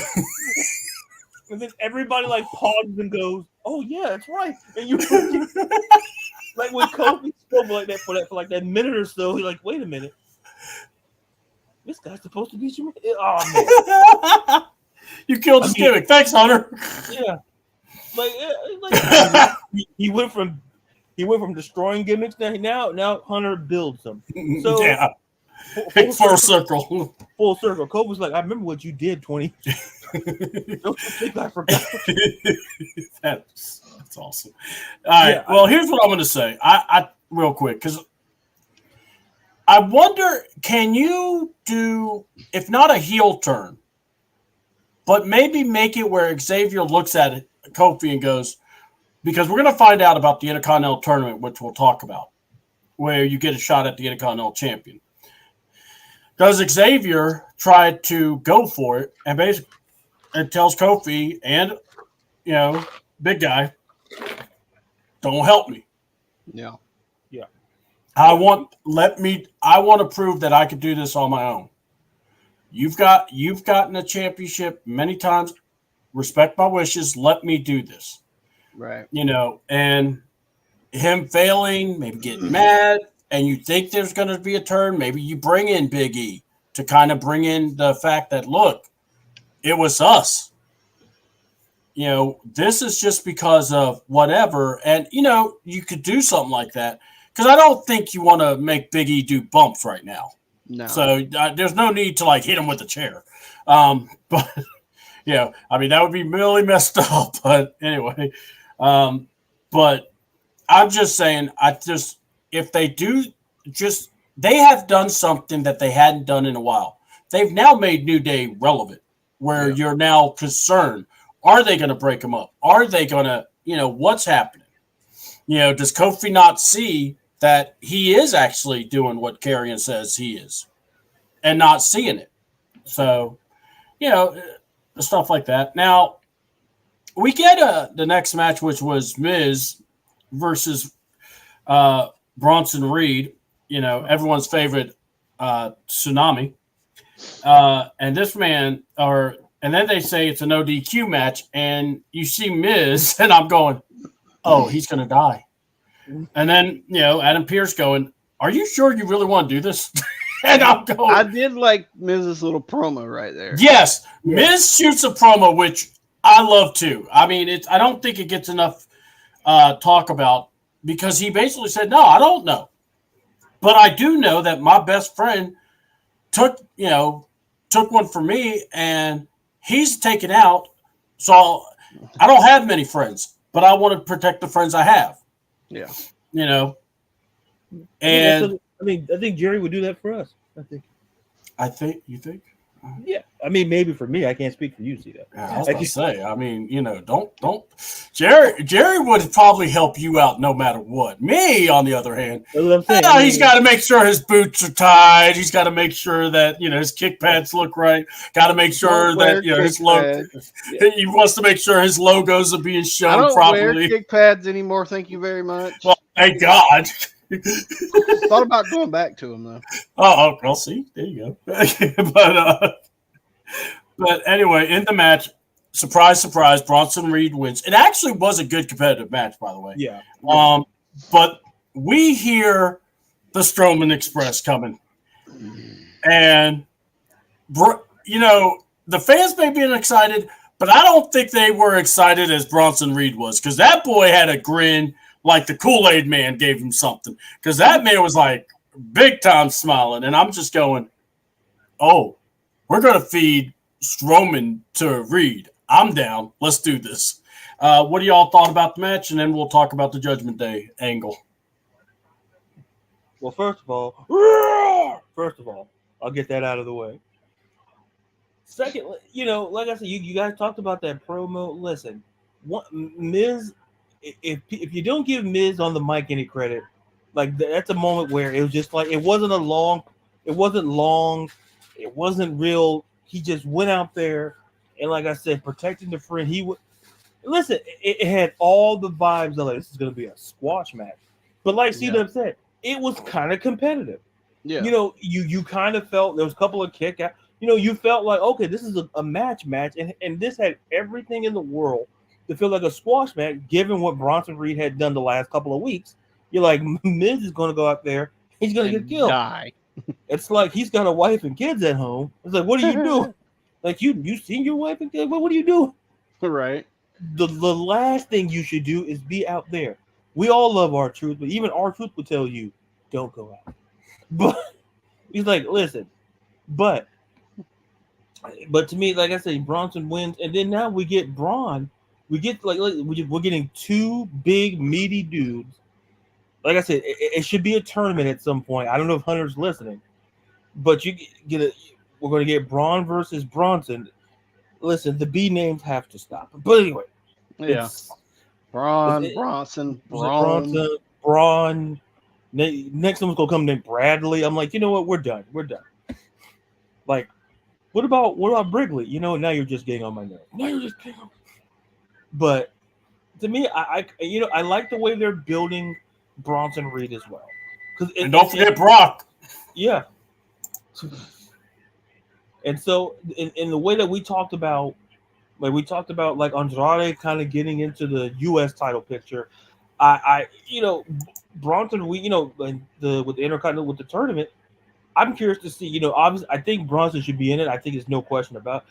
I'm curious to see who comes out on that. And like, I wouldn't be shocked if Bronson is in the mix for that, because that would be interesting to me to kind of see, Braun, it wouldn't be interesting for the guys to type up the name on the screen. Their job is going to be all those B's and all that thrown around. But to kind of see Braun Breaker and Bronson Reed would be a match that I would be very interested in watching. Right. Given Braun's freakish athletic ability and just Bronson's just pure meaty strength. So he got the meats. Yep. Hey, Arby's, you don't have the meats anymore. I went there and you had a roast beef and I didn't appreciate it.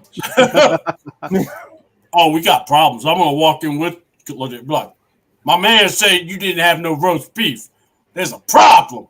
So you better chicken. You better double. Okay, cool. Jerry, back in the car. Jerry, I'm right here. What are you doing? I'm 6'4". What are you doing?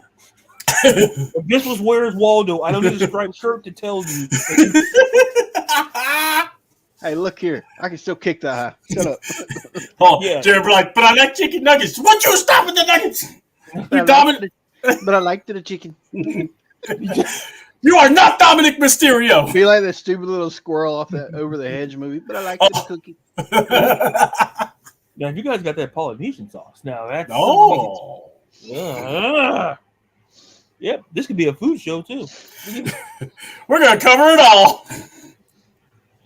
You know, I let that guy's podcast. They talk about food for about 5 minutes. It was great stuff.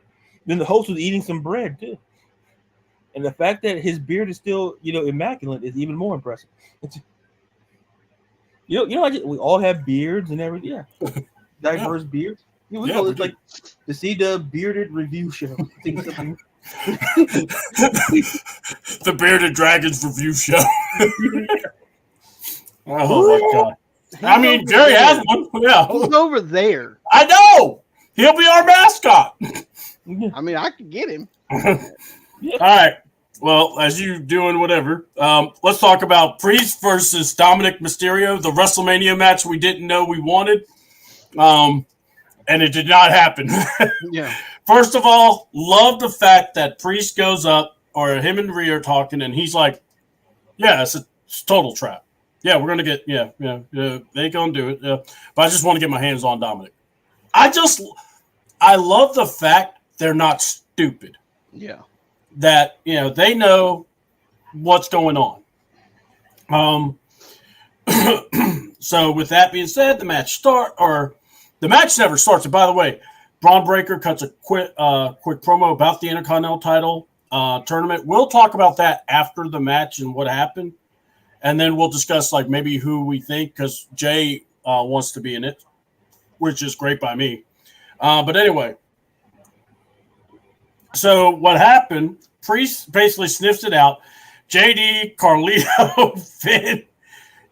At one point, it really did look like whack-a-mole because he just was knocking them all down. And I'm just going, this is where I was saying, give me a guy like Karrion. Give me somebody that can fight with Priest a little bit. Yeah. And I still think they do need to do that. They need to get some muscle for both the men and women.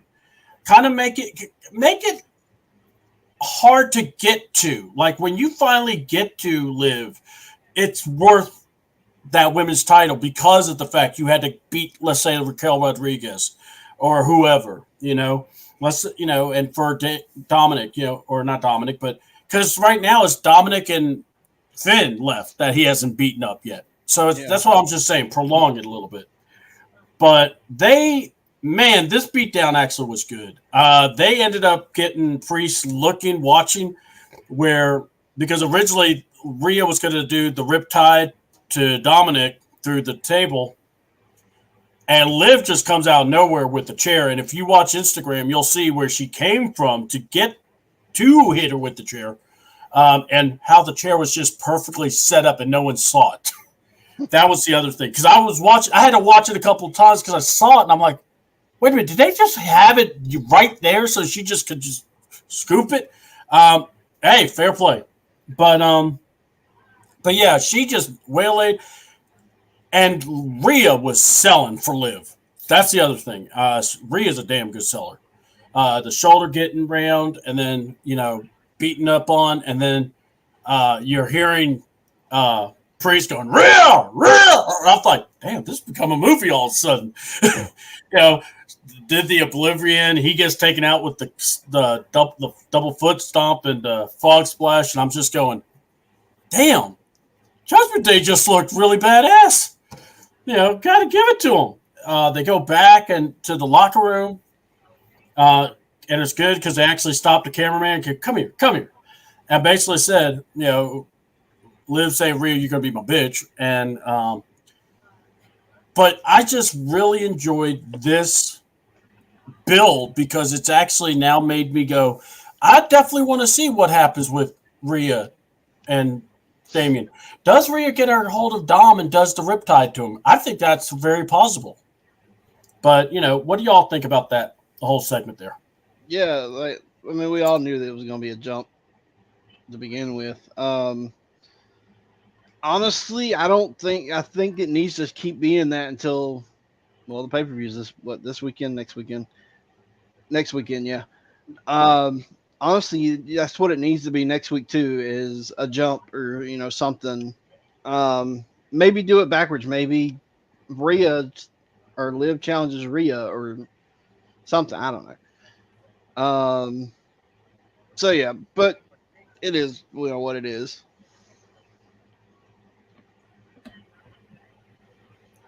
I think it checked off the goal of making the new Judgment Day look strong. I think that was the huge takeaway for me, was that it made the new Judgment Day sans Damian Priest and Rhea Ripley look very, very strong. And I think that was the goal I think that was the goal of the whole segment to me. Make them look strong. Like we know they're great and all of that, but let's make them look strong against the foes to kind of give them whatever momentum or whatever going into toward Bash at Berlin. But I think what makes this great is that you can kind of extend this bad boy out for a good little while. It's not like what's been going, because like I said, I'm not saying maybe not, I'm not saying like 4 years or so like the Bloodline stuff, but I'm saying 5 years later, I'll get you, Priest. God no. Say his name. No, not you. Wrong. The new leader of Judgment Day, John Henry. He comes out in the shirt too. Yeah. And Jerry just walks up, just screaming. No, it will be this right here. Click. Our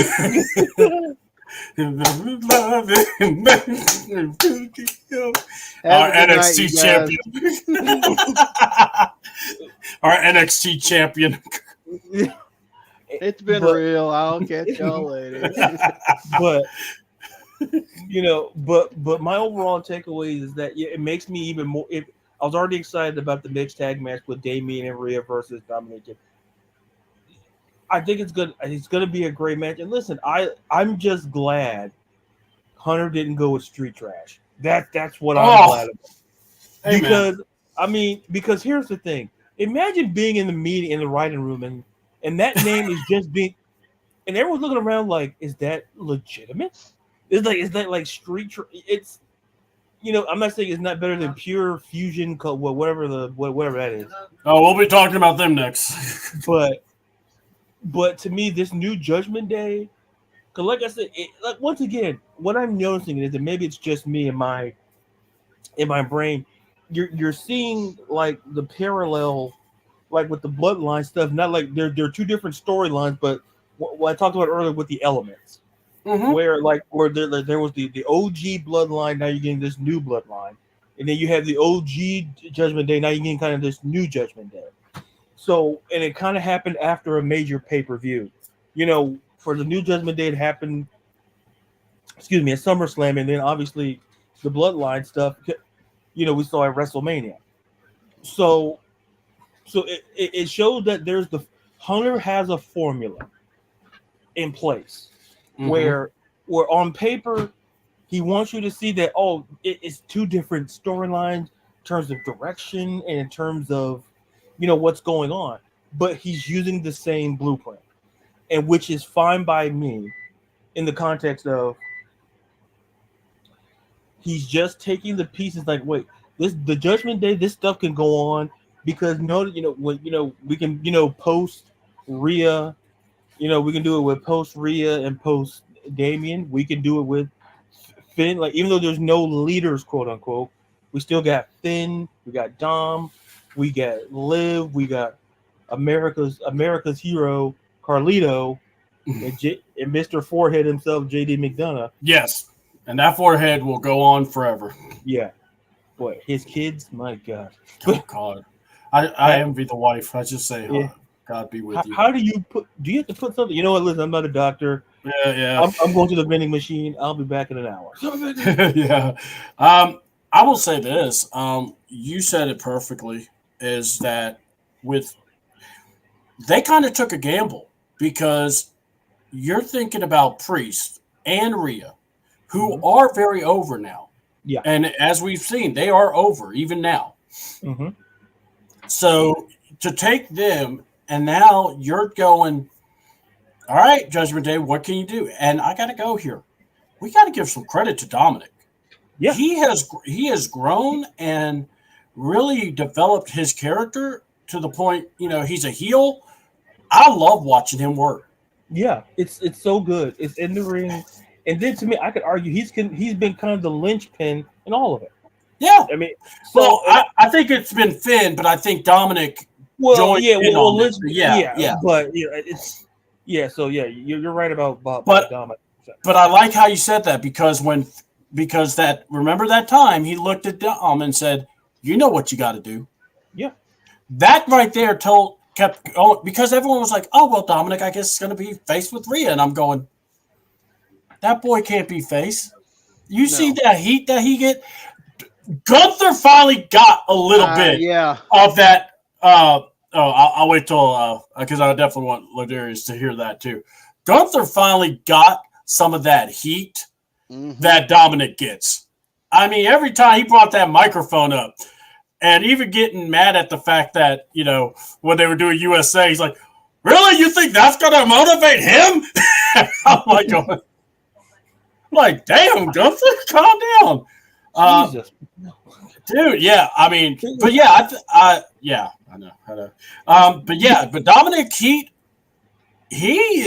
really is becoming a better heel, and he's developing well, especially with Finn. I got to give it to him.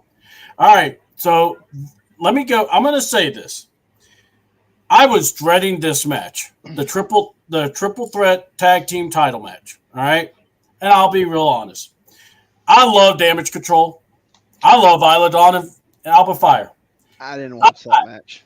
Hate the Fusion Collective garbage disposal charisma vacuum suckers. But anyway, but with that being said, this match was really good, and that finish was incredible. Yeah. So I tip my hat. Look, I may not like the name, but I can still say, first of all, Shayna Baszler is one of my favorites. That is not one of the top women. I think when you think mid-card title, that's the person I would put it on. Yeah. She would be a damn good workhorse, and I don't care what anyone says. I know Zoe's supposed to be real good and everything. I just don't see it yet. I'm not saying I would throw the bathwater out with her, but I'm just saying, when I see Io, when I see all these other women, I'd rather see them before I see Zoe. But this match was really good. And I know people keep saying Alba and Isla are going to lose these belts. Why? They're good tag team champions, actually. I mean, honestly, they come up with some good finishes to win. So what do y'all think? Like I said, I didn't see the match, but I did see Isla's entrance. Yeah. Yeah.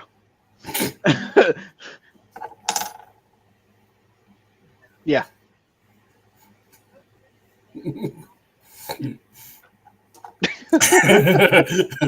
Gas station sex meals, fishnets, and the end. That's all you need to know. Man, that. Woo! God, that outfit. She needs to stop. Isla's. Go follow her Instagram. You think that? Oh, I know. Yeah. I know. Oh, yeah. I'm a detailed watcher. Her and Anyways, her and that. I'm a detail watcher. Her and the Nikita Lyons chick. Yeah, her. Yeah. Look. The booty gets me. I can't lie. Yeah. That finish. Yeah. Which finish? You know what? Forget it. I'm not gonna. I'm a hardcore fan of hers. Yeah, when you said hardcore and finish, I want to know what we were talking about because I need to know what direction I needed to go in because even though technically, this come up in a deposition, so I need to know what. How about this? Let's talk about that match. What did you think about the women's triple threat? Look, I think what makes to me first of all, it was a great match. That's first of all. And to me, when you look at the match, and if you really just look at the context of the match, you look at Io and Kyrie, natural tag team, former tag team champions. You look at obviously Alba Fire, Isla Dawn, they're the tag champ. And then you talked about Shayna. Like, look, to me, if there was one person, and there's a couple you could put in this same category, where you kind of go, well, what if they had a run at a single title? And to me, and I think I mentioned this way early on in the show, in the episode where we talked about like titles and watered down and things of that nature. Like, if there was any company that needed another singles title, it's a WWE for the women's division, because I think they're doing a trial run in NXT with the Women's North American Championship, and they're kind of doing a test run to see how that's working. And to me, it's a success because Kalani Jordan has been getting great quality matches, and more than likely, we're going to see her and possibly Wendy Chu at No Mercy. We're going to see. So I think the single, if that works, which to me, it's already a success. I wouldn't be shocked if Hunter, maybe by the end of this year, maybe early next year, whether it's I don't know how you can bring back. I don't think you bring back the Divas title per se, but you could do it kind of like a women's IC or US title, or bring back, and you can kind of use the.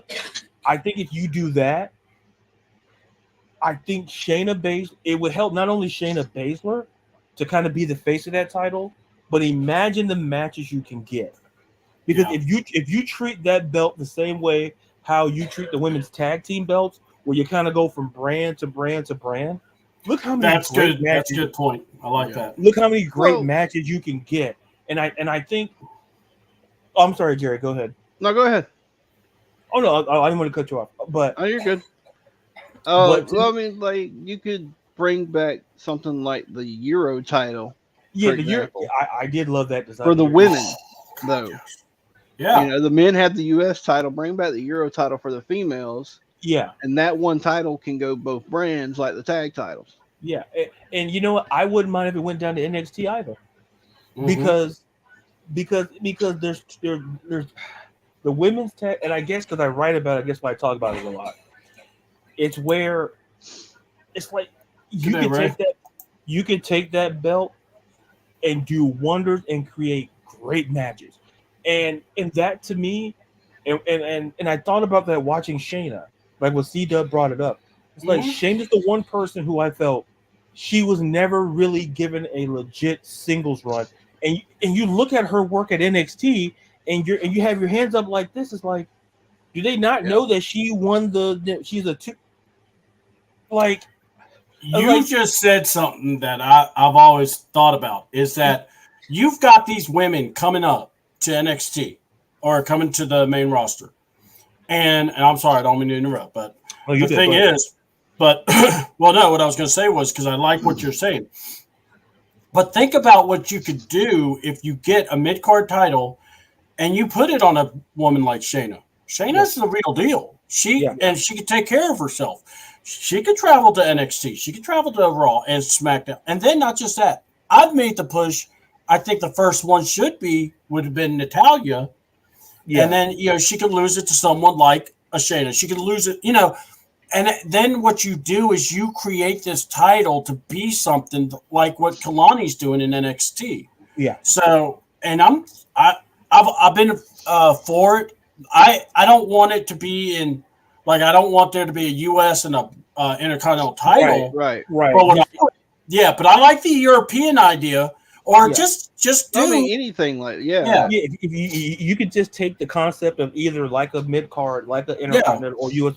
make it to into the women's belt, and bounce that bad boy around, and imagine how many great matches that you can get, and you check the box of giving Shayna a legitimate singles run, because for whatever reason, and we could argue that we could argue about like era or whatever, but when you look at her work, and I cannot emphasize this enough, her work at NXT, if you told somebody who had one of the best careers at NXT in the women's division, and she hasn't gotten one singles run, Thank you.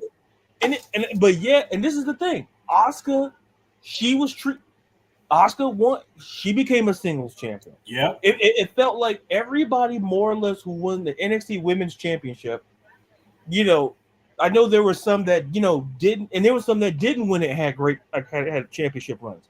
Yeah, but exactly. It's just, my point is that you look at Shayna Baszler's resume and you go, where's the only thing, she's been a multiple tag team with multiple partners, but where's the singles run? When I think of a wrestler, who's been in the company for a while, who doesn't have a legitimate singles run? It's Shayna Baszler. Yeah. Shayna Baszler has done everything asked of her. Mm-hmm. You put her in the tag team.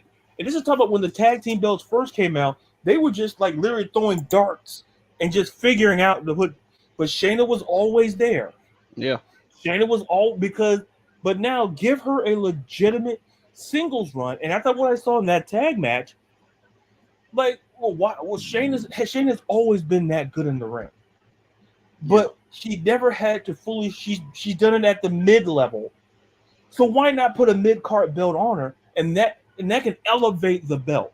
Because, like I said, that the NXT North American Women's Championship, that's what they're looking at and saying, if that's a success, we can do it on the main roster. Yep. And quite frankly, I watched NXT. It works. Well, I mean, TNA did it. Yeah. So see that the thing is, it can be done. Every TNA can do it. We see NXT AEW's doing it. Technically. Yeah. Technically. Yeah. I was gonna say but I'm not saying it's a good reign, right? Yeah. They've done it. They've done it. And they have the TBS. TNA had they had the knockouts, the women's tag titles. I think they had one more. Yeah, I can't think of it off the top of my head. Was it the digital media? That was a little bit of men and women. Men and women. Yeah, I think Cardona won. I think Jordan Grace won it. Yeah, Jordan won it off of Cardona. Yeah. But the thing is, the formula works. NXT in terms of WWE is working at NXT, TNA, the knockouts. It works there. It work. AEW, TBE, sure. It works. The formula is there, and to me, if there's one thing, like I said, if there's one thing I'd wish they do, there's a lot. I just wish, if you're really invested in this women's division, get the mid card belt. Yeah. Because you've seen outside of your company, and Jerry brought up the very good point about TNA and that knockouts. But look how many great TNA knockout champions. Look how many great matches we got with that belt alone. Yeah. So it works. It's just a matter of, I get you want to give it a trial run, but I just wish that's just the one thing I wish Hunter would consider. It doesn't have to be this year, but consider as your women's division is growing and this talent is growing, that everybody could compete for the two main women's titles on either brand, or all three of your brands. And so, but you have a mid card belt on NXT. Why not? And you can get a mid card belt, and not only you can put it on, it doesn't have to be exclusive to one brand. Take that bad boy and make the champion, and you get so many great matches, and it enhances the women's division. That look what Becky Lynch did when she took the NXT. You can take the belt anywhere you want to take it. It's all I'm saying. That's just the one thing I wish Hunter would consider. Because that women's triple tag team match, it showed that Albert Fire, Isla Dawn, listen, they're like people wanting to drop the belt. No, they're saying, you know what, we're just going to keep winning.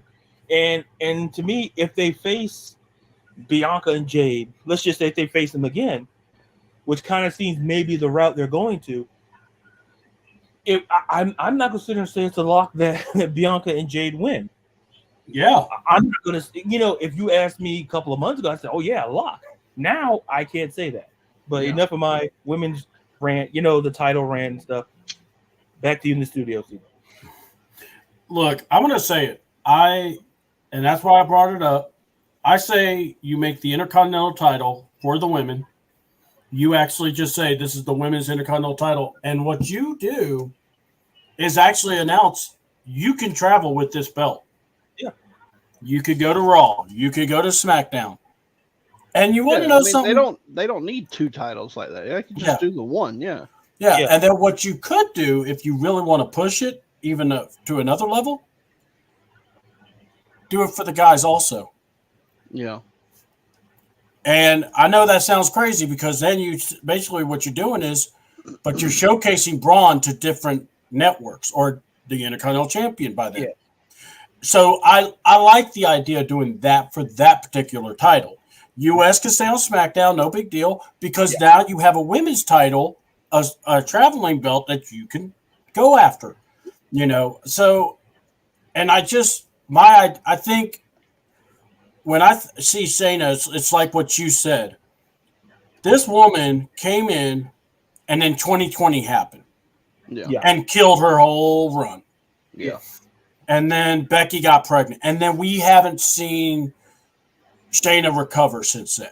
Yeah. Or Shayna has, but the problem was nobody really wants to give her the chance. Now they'll let her go for the teams all the time. Yeah. And she does good work. So I'm like you. What is the disconnect?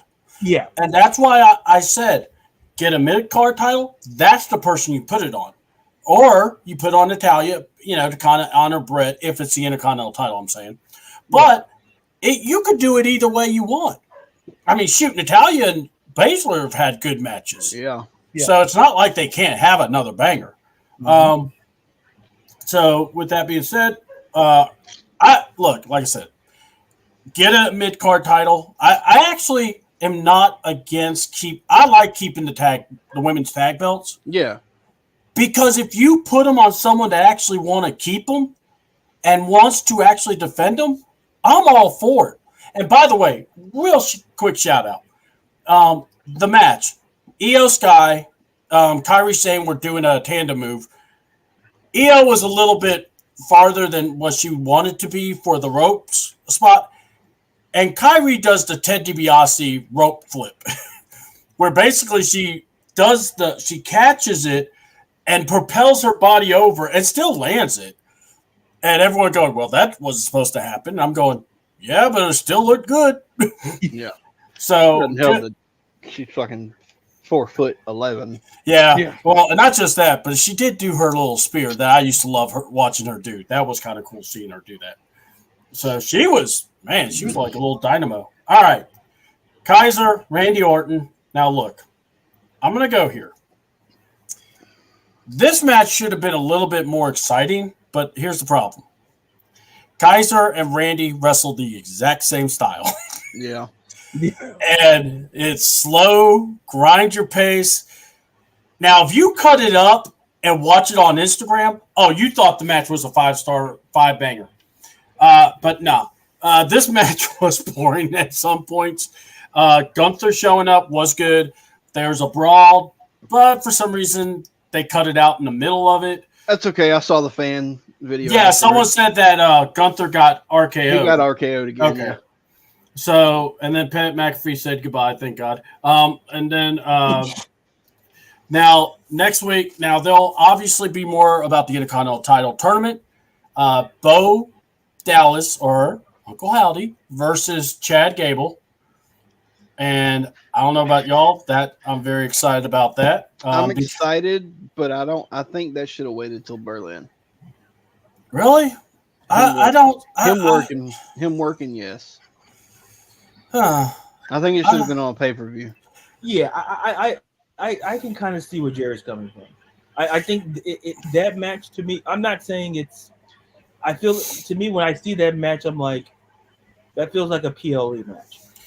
All right, I agree there, but my only issue I have is you've got that would be 4 Raw matches to 1 SmackDown. Yeah, that's fine. Well, I mean, I know.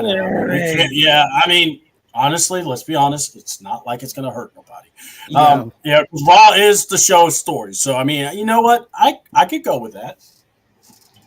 I'm just thinking, like like you said, like that's a PLE match as far as the storyline build is going. I'm not saying that he shouldn't be in the picture for a title Right. Yeah. tournament, but I'm just talking about his first match back, and with this storyline being the way it is, Yeah. I think it should have been all PLE. Like ideal. Yeah. Yeah. So yeah, that kind of, like I say, no one's knocking that it's on Raw. Like it's just, if you're gonna have singles competition, Yeah. Okay. having all it, right. yeah, appeal, yeah, like Yeah. it's going to be a great match either way. Oh yeah. Mhm. So it's just like, I think we're just arguing apples and oranges. Yeah. But I would have liked it, like like Jerry said, it felt like, oh, that's a PLE match, but it's not the worst thing in the world to be on Raw. So, No. and I understand, Especially the way Raw has been going lately too. right? Yeah. And I understand, because like C-Dub said, if you do put that on the card in Berlin, now it kind of goes against the formula. per Yeah. se. So like whatever formula that is. So, Yeah. Sorry, trying not to choke here. Don't die. Well, don't worry. You guys how to start the show, so at least I know you could carry the legacy. This is a legacy show. My last words were, "You got this." But I get your little title display and your damn it, now, Jerry, stop talking, being selfish. and your Undertaker pictures that I love to death. Oh wait, yes, Jerry, no, Jerry's like stepping over my dead body. All right, he really wants me to have this too. Yeah. Jerry said, "Come down and get it." I said, "Jerry, I'll be there. Give it a couple hours, Jerry. I'll be there." I mean, dude, we gotta actually be sad that he's gone, dude. No. He wants us to be happy. Here's what we do: we'll play some music. I'll take care of the music. It won't be the Doink music. It'll be something sensitive. So I think we can use one of the. Don't worry, I'll play Spice Girls at your funeral. Yeah, Guys, I'm feeling good already. Don't worry about it. I'm fine. I'll take it from here, Jerry. If you want to be my lover, you gotta get with. Look, there's a whole ass story on that. Yeah, That's an inside joke. and look, he has danced to that song, so don't worry about that. Shirtless in your living room Yes, you did. Yes, on yes. Twitch Yep. I know. I was the DJ, so trust me. I try to not in a remember drag show. that. Yeah, I know. My daughter.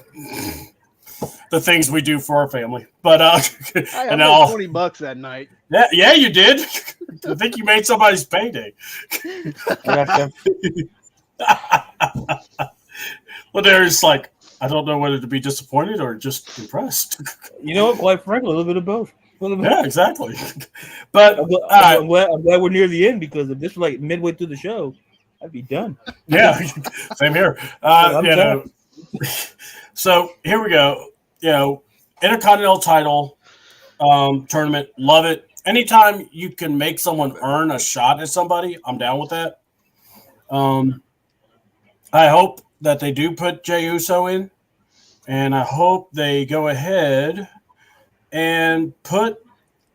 I kind of would like to see Kaiser and Uso in the finals if they did that. Yeah. I mean, that's just my thought. But we're also, if you want, we can look at the card for it All In. I'm trying to get the damn card. Yeah, I pulled it up earlier. It was kind of long, and I just looked at it. Oh, yeah, it's 9 matches. So, it's technically 10 matches. Well, I didn't pay for it, so I'm not watching it. Yeah, don't worry. I'm going to steal. I'm gonna find a way to watch it legally. I may have to illegally come over. You have to legally drive. I'm gonna watch it legally. Oh no! What are you doing? Let me take rid of this. All right. So 0 hour, Oh, no. 0 hour. Willow and Ishii. That forbidden door, is it ever closed? No. No, someone's gonna lock that door. I'm just saying, Stokely's gonna die. I mean, Ishii, man, he's like the toilet. He's like the shit stain in this thing, man. He never leaves. Like, dude, Stokely's gonna die. you know what? Statlander and Stokely are going to win. I'm just going to say it. 'cause I love mean, him. yeah, probably, but I Stokely's gonna want die. Stokely to win. I want Stokely to beat Ishii. I want him to Oh you know, my conquer. god! That would be I want to take awesome. the pin. I want him to get the Yeah, I want him to get the pin all over Ishii. All right, the Casino Gauntlet match. I couldn't say the word for The some Casino reason. Gauntlet match. Yeah. All right, for a guaranteed world title shot, aka A battle we don't royal. know when we could let you get this title, but you'll get one. You'll A get battle one. royal where the winner gets the title shot. Yeah. But here's the problem. They have no names. so Yeah, it's random. I'm gonna guess Mustafa Ali, Ricochet are gonna be your surprises, and Adam Well, Page is gonna win it. There's only one wild card, so it's probably gonna be one of the. It's probably gonna be Ricochet. Yeah. They only do one wild card mystery entrance. Okay. Because to be honest, I really don't care. All right. London ladder match for the AEW Trios titles, or what we like to call the death of the tag team division. What the fuck's a London ladder match? How's it AKA different London. How's it different than a Parisian ladder match? Well, because you'll have ladders I mean, in the you- UK called. you could Hey, find- Shauna.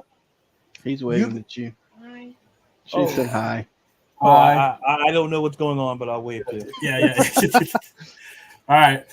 But yeah, so all right, but guess what? So it's the Bang Bang Gang. So that's Juice Robinson and the Guns. Yeah. The House of Black, Malachi, Brody, and Buddy Matthews, aka Mr. hurt. But Mr. Ripley. And The talented Mr. Ripley. I like yes, that. exactly. the Partridge Family. I mean whatever Christian calls this group, the Freaks, with Nick and Luchasaurus, because I'm not calling him Kill Switch. All right, and a mystery team. You know what? Just for the hell of it, I'm going to be funny. Jeff Jarrett and his band of TNA crew. Yeah. Lethal and Sanjay Dutt. Or Dustin Rhodes and the Von Erichs, and they unify the belts like they should have been. Yeah. All right. AEW Tag Team Championship that nobody cares about because Dax loves this business and his mustache. FTR versus the Acclaim versus the Bucks. Bucks. I don't see Yeah, the Bucks are gonna win. Yeah. Now here's the funny part. So we got FTW Championship match. Hook versus Chris Jericho. Now remember, if Hook does not win, he is done with the Jericho Vortex. He's never going to see that title, and he will never be a part of any storyline with Chris Jericho. So does Hook just kick Jericho in the balls? Probably. I mean, that's what I would do. Just be like, well, look, I don't want the belt, but you know what? Fuck you. Kick him in the balls and walk out and be like, what are you doing? I'm going WWE and NXT. That would be great. I'm all right. And then a coffin match for the TNT title, Darby Allin versus America's best blacksmith wrestler, Jack Perry, who, all right, you see the sent me video of him making that belt. Look, I hate him, okay? He's a douchebag. But god damn, that looked beautiful. As just to do, okay, look, I like Forge. I like, making weapons. I like, doing stuff with metals and stuff.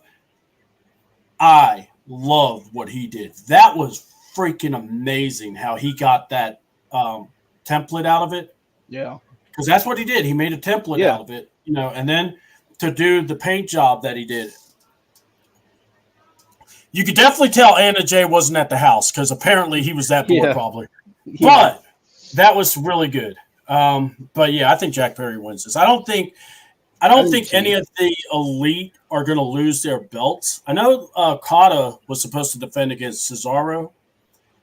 My thing is, are they really going to have an all-in show and not have Okada wrestle? Oh, I mean, they're paying him a lot of money. I know they are. Anyway, yeah, all right, AW American Championship. Now, look, I'm not big on Wrestle Talk like I used to be, but they had, because they're in the UK, but they had MJF as their Americans correspondent. That man was talking so much shit, it was not funny. His interview with them was 44 minutes of nonstop laughter for me. He buried them all. It was great. So yeah, he's such a prick. But so the American champion, our hero, MJF, who represents America, goes against the evil Will Ospreay. As she likes to say, he's going to kill Will Ospreay. So who do y'all think? Is America still going to have a champion, or is Will Ospreay getting the international championship, but weenie championship belt back? Will Ospreay. Okay, you going Ospreay? What about you there, Ladarius? Well, in the words of my good friend Benedict Arnold, no. Will Ospreay. Oh man! All right, I'll still go MJF just because I want to see him win. Or you know what I would really love is that if he wins and Ospreay doesn't take the belt, MJF still runs around saying he's the American champ. That's what I want to see. All right, TBS Championship, or as I like to call the feud that AEW dropped the ball on. Yeah. Britt Baker versus Mercedes Moné. Was there a feud? Did I miss it? Or right? They just showed up. They just told Monet that's who she's wrestling. She showed up like it's like the Indies. She's like, so who am I working? Some girl named Britt. All right, I got this. With the newfound information, as much as I hate to say it, I think Mercedes is going to keep it. Yeah. What about you? Because apparently Britt and Jamie have heat. Yeah. So. They've had heat for a while, though. Yeah. What Jerry said. So. Okay. Honestly, is it wrong that all I care about is to see if Jamie Hayter comes out? I mean, I would love for Jamie to come back. Yeah, I mean, I don't. It doesn't even have to help Britt. I just want her to come out. Period. Even if she screws her. Yeah, But yeah, I mean, just like you want to screw. Yeah. Anyway, Mercedes. Mercedes. I won't do that. Well, then maybe I shouldn't ask you about the next match. AEW Women's World Championship match. Don't worry, Jerry. I'm writing it down. Don't worry, buddy. Oh, yes. That's Tony. Tony versus Mariah Murray. And this is the match where someone is supposed to die because that's what they keep saying to each other. But what do y'all think? What you got? I don't know. Honestly, this is one match I don't know. Okay. Yeah. It's a legitimate split. First of all, a murder in London. I mean, clearly Sherlock Holmes is going to solve the murder. So but is it the Robert Downey Jr.? We're not going to do that, Tito. I know what you're trying to do, and we're not doing that. Yeah. I'm just going to tell you, for all we know, Tony Khan's going to dress up like the Wishbone version of Sherlock Holmes. No, you do not insult Wishbone like that, you bastard. If I'm the bastard, I'm right. So my God. He's gonna he's gonna come out like, hey, you like Sherlock Holmes? No, just like Wishbone. Tony, go grab the neck brace. What? Just do it. Get it on standby. You're telling me your team plays in this city? My God. I'm just saying that's. I mean, didn't Sherlock Holmes? Yeah, but Wishbone had the. I know what Wishbone was. That's why. I mean, Robert Downey Jr. wouldn't do it, so it was either Wishbone or it was Wishbone or bust. You're about to make Jerry bust over there. I mean, you see Tony Khan. I am here to solve the. He gets like the Shockmaster music that was supposed to happen, or something. He bought it right. He lay his powder first. It's just saying he trips over his own feet coming out of the curtain. Wait, first of all, who gave Sherlock Holmes a microphone with the cord? Did he even have? Hold on, and then a person takes his mask off and CM Punk. It was me. I'm like, first of all, historical accuracy. Did they even have cords for microphones back in the 80s? No, they take the mask off and it's Shane. Yeah. Shane, Sherlock. I'm Let's just say I've been in the writing room when I'm not doing this. Shane, here's the idea. We're gonna go with the whole wishbone thing, but that's gonna be what you're gonna do is that you kind of attack Tony Khan. You take it, and I don't know where you can get Tony Khan mask made at this time of the day. But just come out like, hey, that's gonna be Tony Khan, right? And you just kind of remember what your dad did with the hood and the. It was me, Austin. No, you just do what Bischoff did at the wedding and just peel off the fake mask. That feels like a lot of work, Jared. It's a lot Yeah, of work. especially for his arm. He's already They're doing blowing this all their time. money on Mercedes. They can make a fake mask. I mean, I want to get Darby will make it. It'll be funny. It's stuck. It's me, it's Shane. I'm sorry. Oh, this nose is on tighter than I thought. Never ask a man that likes to sniff cocaine to do something. What's I mean, that? I'm sure the Young Bucks still have their fake noses laying around from playing Triple H and Shawn Michaels. I mean, Yeah, it's definitely still in their. It's in their desks. I'm pretty sure. yeah. Pins, post-it notes, fake notes. Oh yeah, it's right here. Yeah. But anyway, to go back to answer the question, wishbone is the greatest. No, that wasn't the question. To me, I'm legit split simply because I like this. To me, this storyline I could argue not just one of the best storylines in AEW, but in wrestling. Mhm. Because when you have someone like committed as Tony Storm is, and then Mariah, star right there.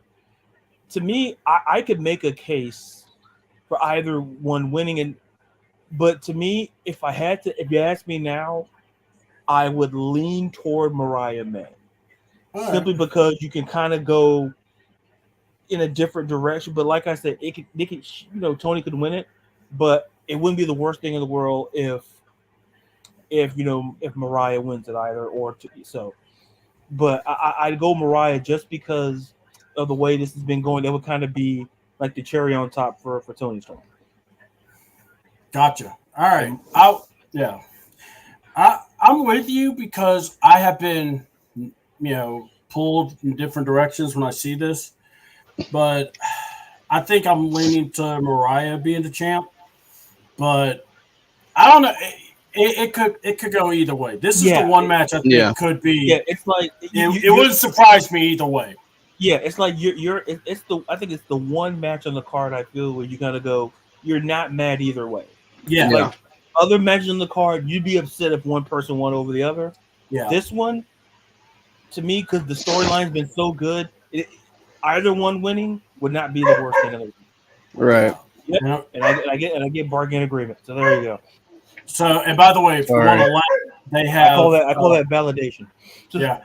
There's a picture of someone did, and it says, "Honey, I Shrunk the Talent," and it has Britt Baker and it has Tony Khan as Rick Moranis with the magnifying glass, and it shows miniature Adam Cole. So definitely want to look that up. Wait, Adam Cole is Sherlock Holmes? Interesting. Maybe. I don't know. There we go. You never know. You mind me just writing ideas? Yeah, I hear you. A final countdown. Title versus career.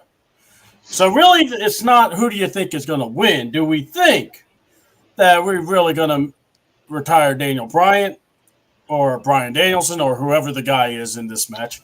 Because Swerve is just a champ. So if he loses, all he does is lose the title. What are we all thinking? This is another one I'm kind of split on. For the simple fact of Bryan's had a good career and has done just about everything. But then again, I don't want to see Swerve lose the title. But I also kind of don't want to see Bryan leave because I like Daniel Bryan or Bryan Danielson. So yeah, I'm kind of 50-50, but if I had to 100% pick somebody, I'd have to go with Swerve. Go ahead, Ladarius. See, to me, Jared just outlined it, and see, that's what makes it worse. This is that he basically, he basically. I don't want to see either one of these to lose. I don't want to see Daniel. I don't want to see Bryan Danielson retired. I don't want to see Swerve losing the belt because I think, well, I just think Swerve is champion. We could argue in terms of how he's been booked, but I'm not going to get into that. That's not. Yeah. But not we can talk about it later on, though. I mean, but no, we don't have to. No, we don't. I use my time on the wishbone competition, so I knew where to put my time in these conversations. Talk more here, talk less there. But if I had to go, and it pains me to say this, but I'd have to go with Swerve too, simply because I think there's enough on the resume for Bryan Danielson to kind of eat the loss, where it's not going to dramatically impact how we think of him or how it's. I mean, and I feel if Bryan won, that'd be great. But then, what do you do with Swerve if he loses? Right. See, that's what makes me lean towards Swerve, because I think Bryan can eat the loss. Daniel, whatever his name is, he can eat the loss, and his career would be fine, because fine career. I just think Swerve winning it would be better if we're talking future wise. If this was just like a straight up one-on-one, I would have picked Bryan Danielson. Right. Because then I would know in the back of my well, they're going to go at it again. But if this is title versus career. And see, that's another thing I was thinking, like, do you give Bryan the win just to have him have the heavyweight title in AEW? Yeah. And have him come back to it? Why? Right. Why would you do that? Right. See, to me, that would defeat the whole purpose of, to me, I just, like I said, you mentioned the resume, and I just think from that standpoint you mentioned, I just give it to Swerve. It's going to be a great match. No doubt about it. Yes. But it's just, if we're talking, Bryan Danielson can eat the loss, and it's not going to make me change anything about how I feel about being probably one of the better in-ring performers we've seen over the last 20, 25 years compete, no matter what company he's worked for. Right. So it's not going to change my perception of him in that regard. And I just think Swerve beating a guy like Bryan Danielson looks pretty good on his resume as he looks on his quest, for his quest to be an all-time great. All right. I love you guys because you guys really bring up so many good points. But let's bring up this one point. If this was Daniel Bryan's decision, I go Swerve. If this is Tony Khan's choice, then I'm going with Bryan Danielson, because here's why. That man wants to put the belt on Bryan Danielson. Yeah. And we say why? Well, here's why. You could put him in a match against Darby Allin at, in Grand Slam. And then I think when they do Wrestle Dream, I think that's like the last show that Bryan has said that he'll do. I think that's where he'll drop the belt to Swerve in Washington, where Swerve is from. So there are some ways you could do this. Yeah. So I'm not. To me, when they said career versus title, I was like, oh man. And then just the Bryan, you're not really in this, man. You're just your neck could be any. They're making it sound like this man's about to die when he wrestled in a freaking Anarchy Rules match after taking the Tiger Driver. So I mean, there is a little bit of inconsistency going on here. Yeah. Now, and that's where I said, now if Daniel Bryan fights it all the way to the show, then Swerve's winning this. But I just see that Tony Khan, who kind of, as he respected Sting on the way out, is going to do the same to Bryan. Yeah. Because remember, they had to talk Sting into winning his last match because Sting didn't want to. Yeah. He wanted to put the Bucks over. Scary. But, and, I'm just like, dude, what are you thinking? First of all. And by the way, that was one of the best send-offs I ever saw, was that Sting last match. So, But yeah, I think I think this match is going to be great either way. Swerve's not going to lose anything to no, he won't. to Bryan Danielson. But I think I can see him winning the belt, and then from there, now you see Swerve's come back to the belt, and then he could be the champ again. And look, he could still be the man that retires Bryan Danielson in Washington, where I think that's what it would be the point. And I could see Bryan looking at Tony going, "Look, I'll do this for you, but we're going to put this belt back on him," or something of that sort. But honestly, I just think it'd be good to go ahead and put it on Bryan. I just wish they didn't do. I mean, honestly, I wish it was Hangman that won that match against Bryan, so we could have Hangman versus Swerve. But we didn't, and I'm just like going. I hate that there's a loose piece in Hangman that we don't know what is happening. I hope he's in this gauntlet match because that's really the only guy. I have a feeling he'll get back to the titles or to Swerve somehow. He has to.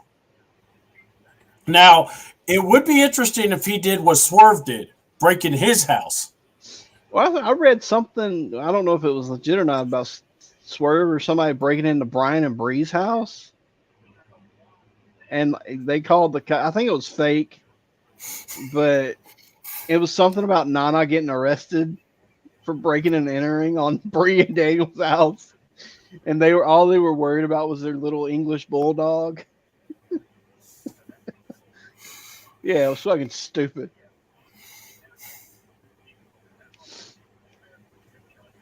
That just makes me want to punch somebody. But like, who came up with this? It was like a news casting and like an interview.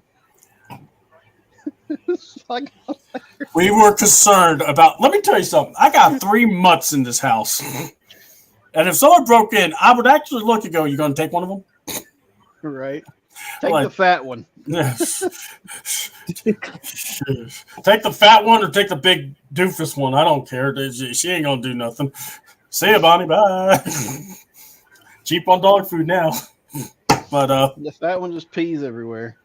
Yeah, that's Ray. So Jesus, poor Ray Ray. Anyway, yeah, I named Ray Ray after a wrestler. I wonder who.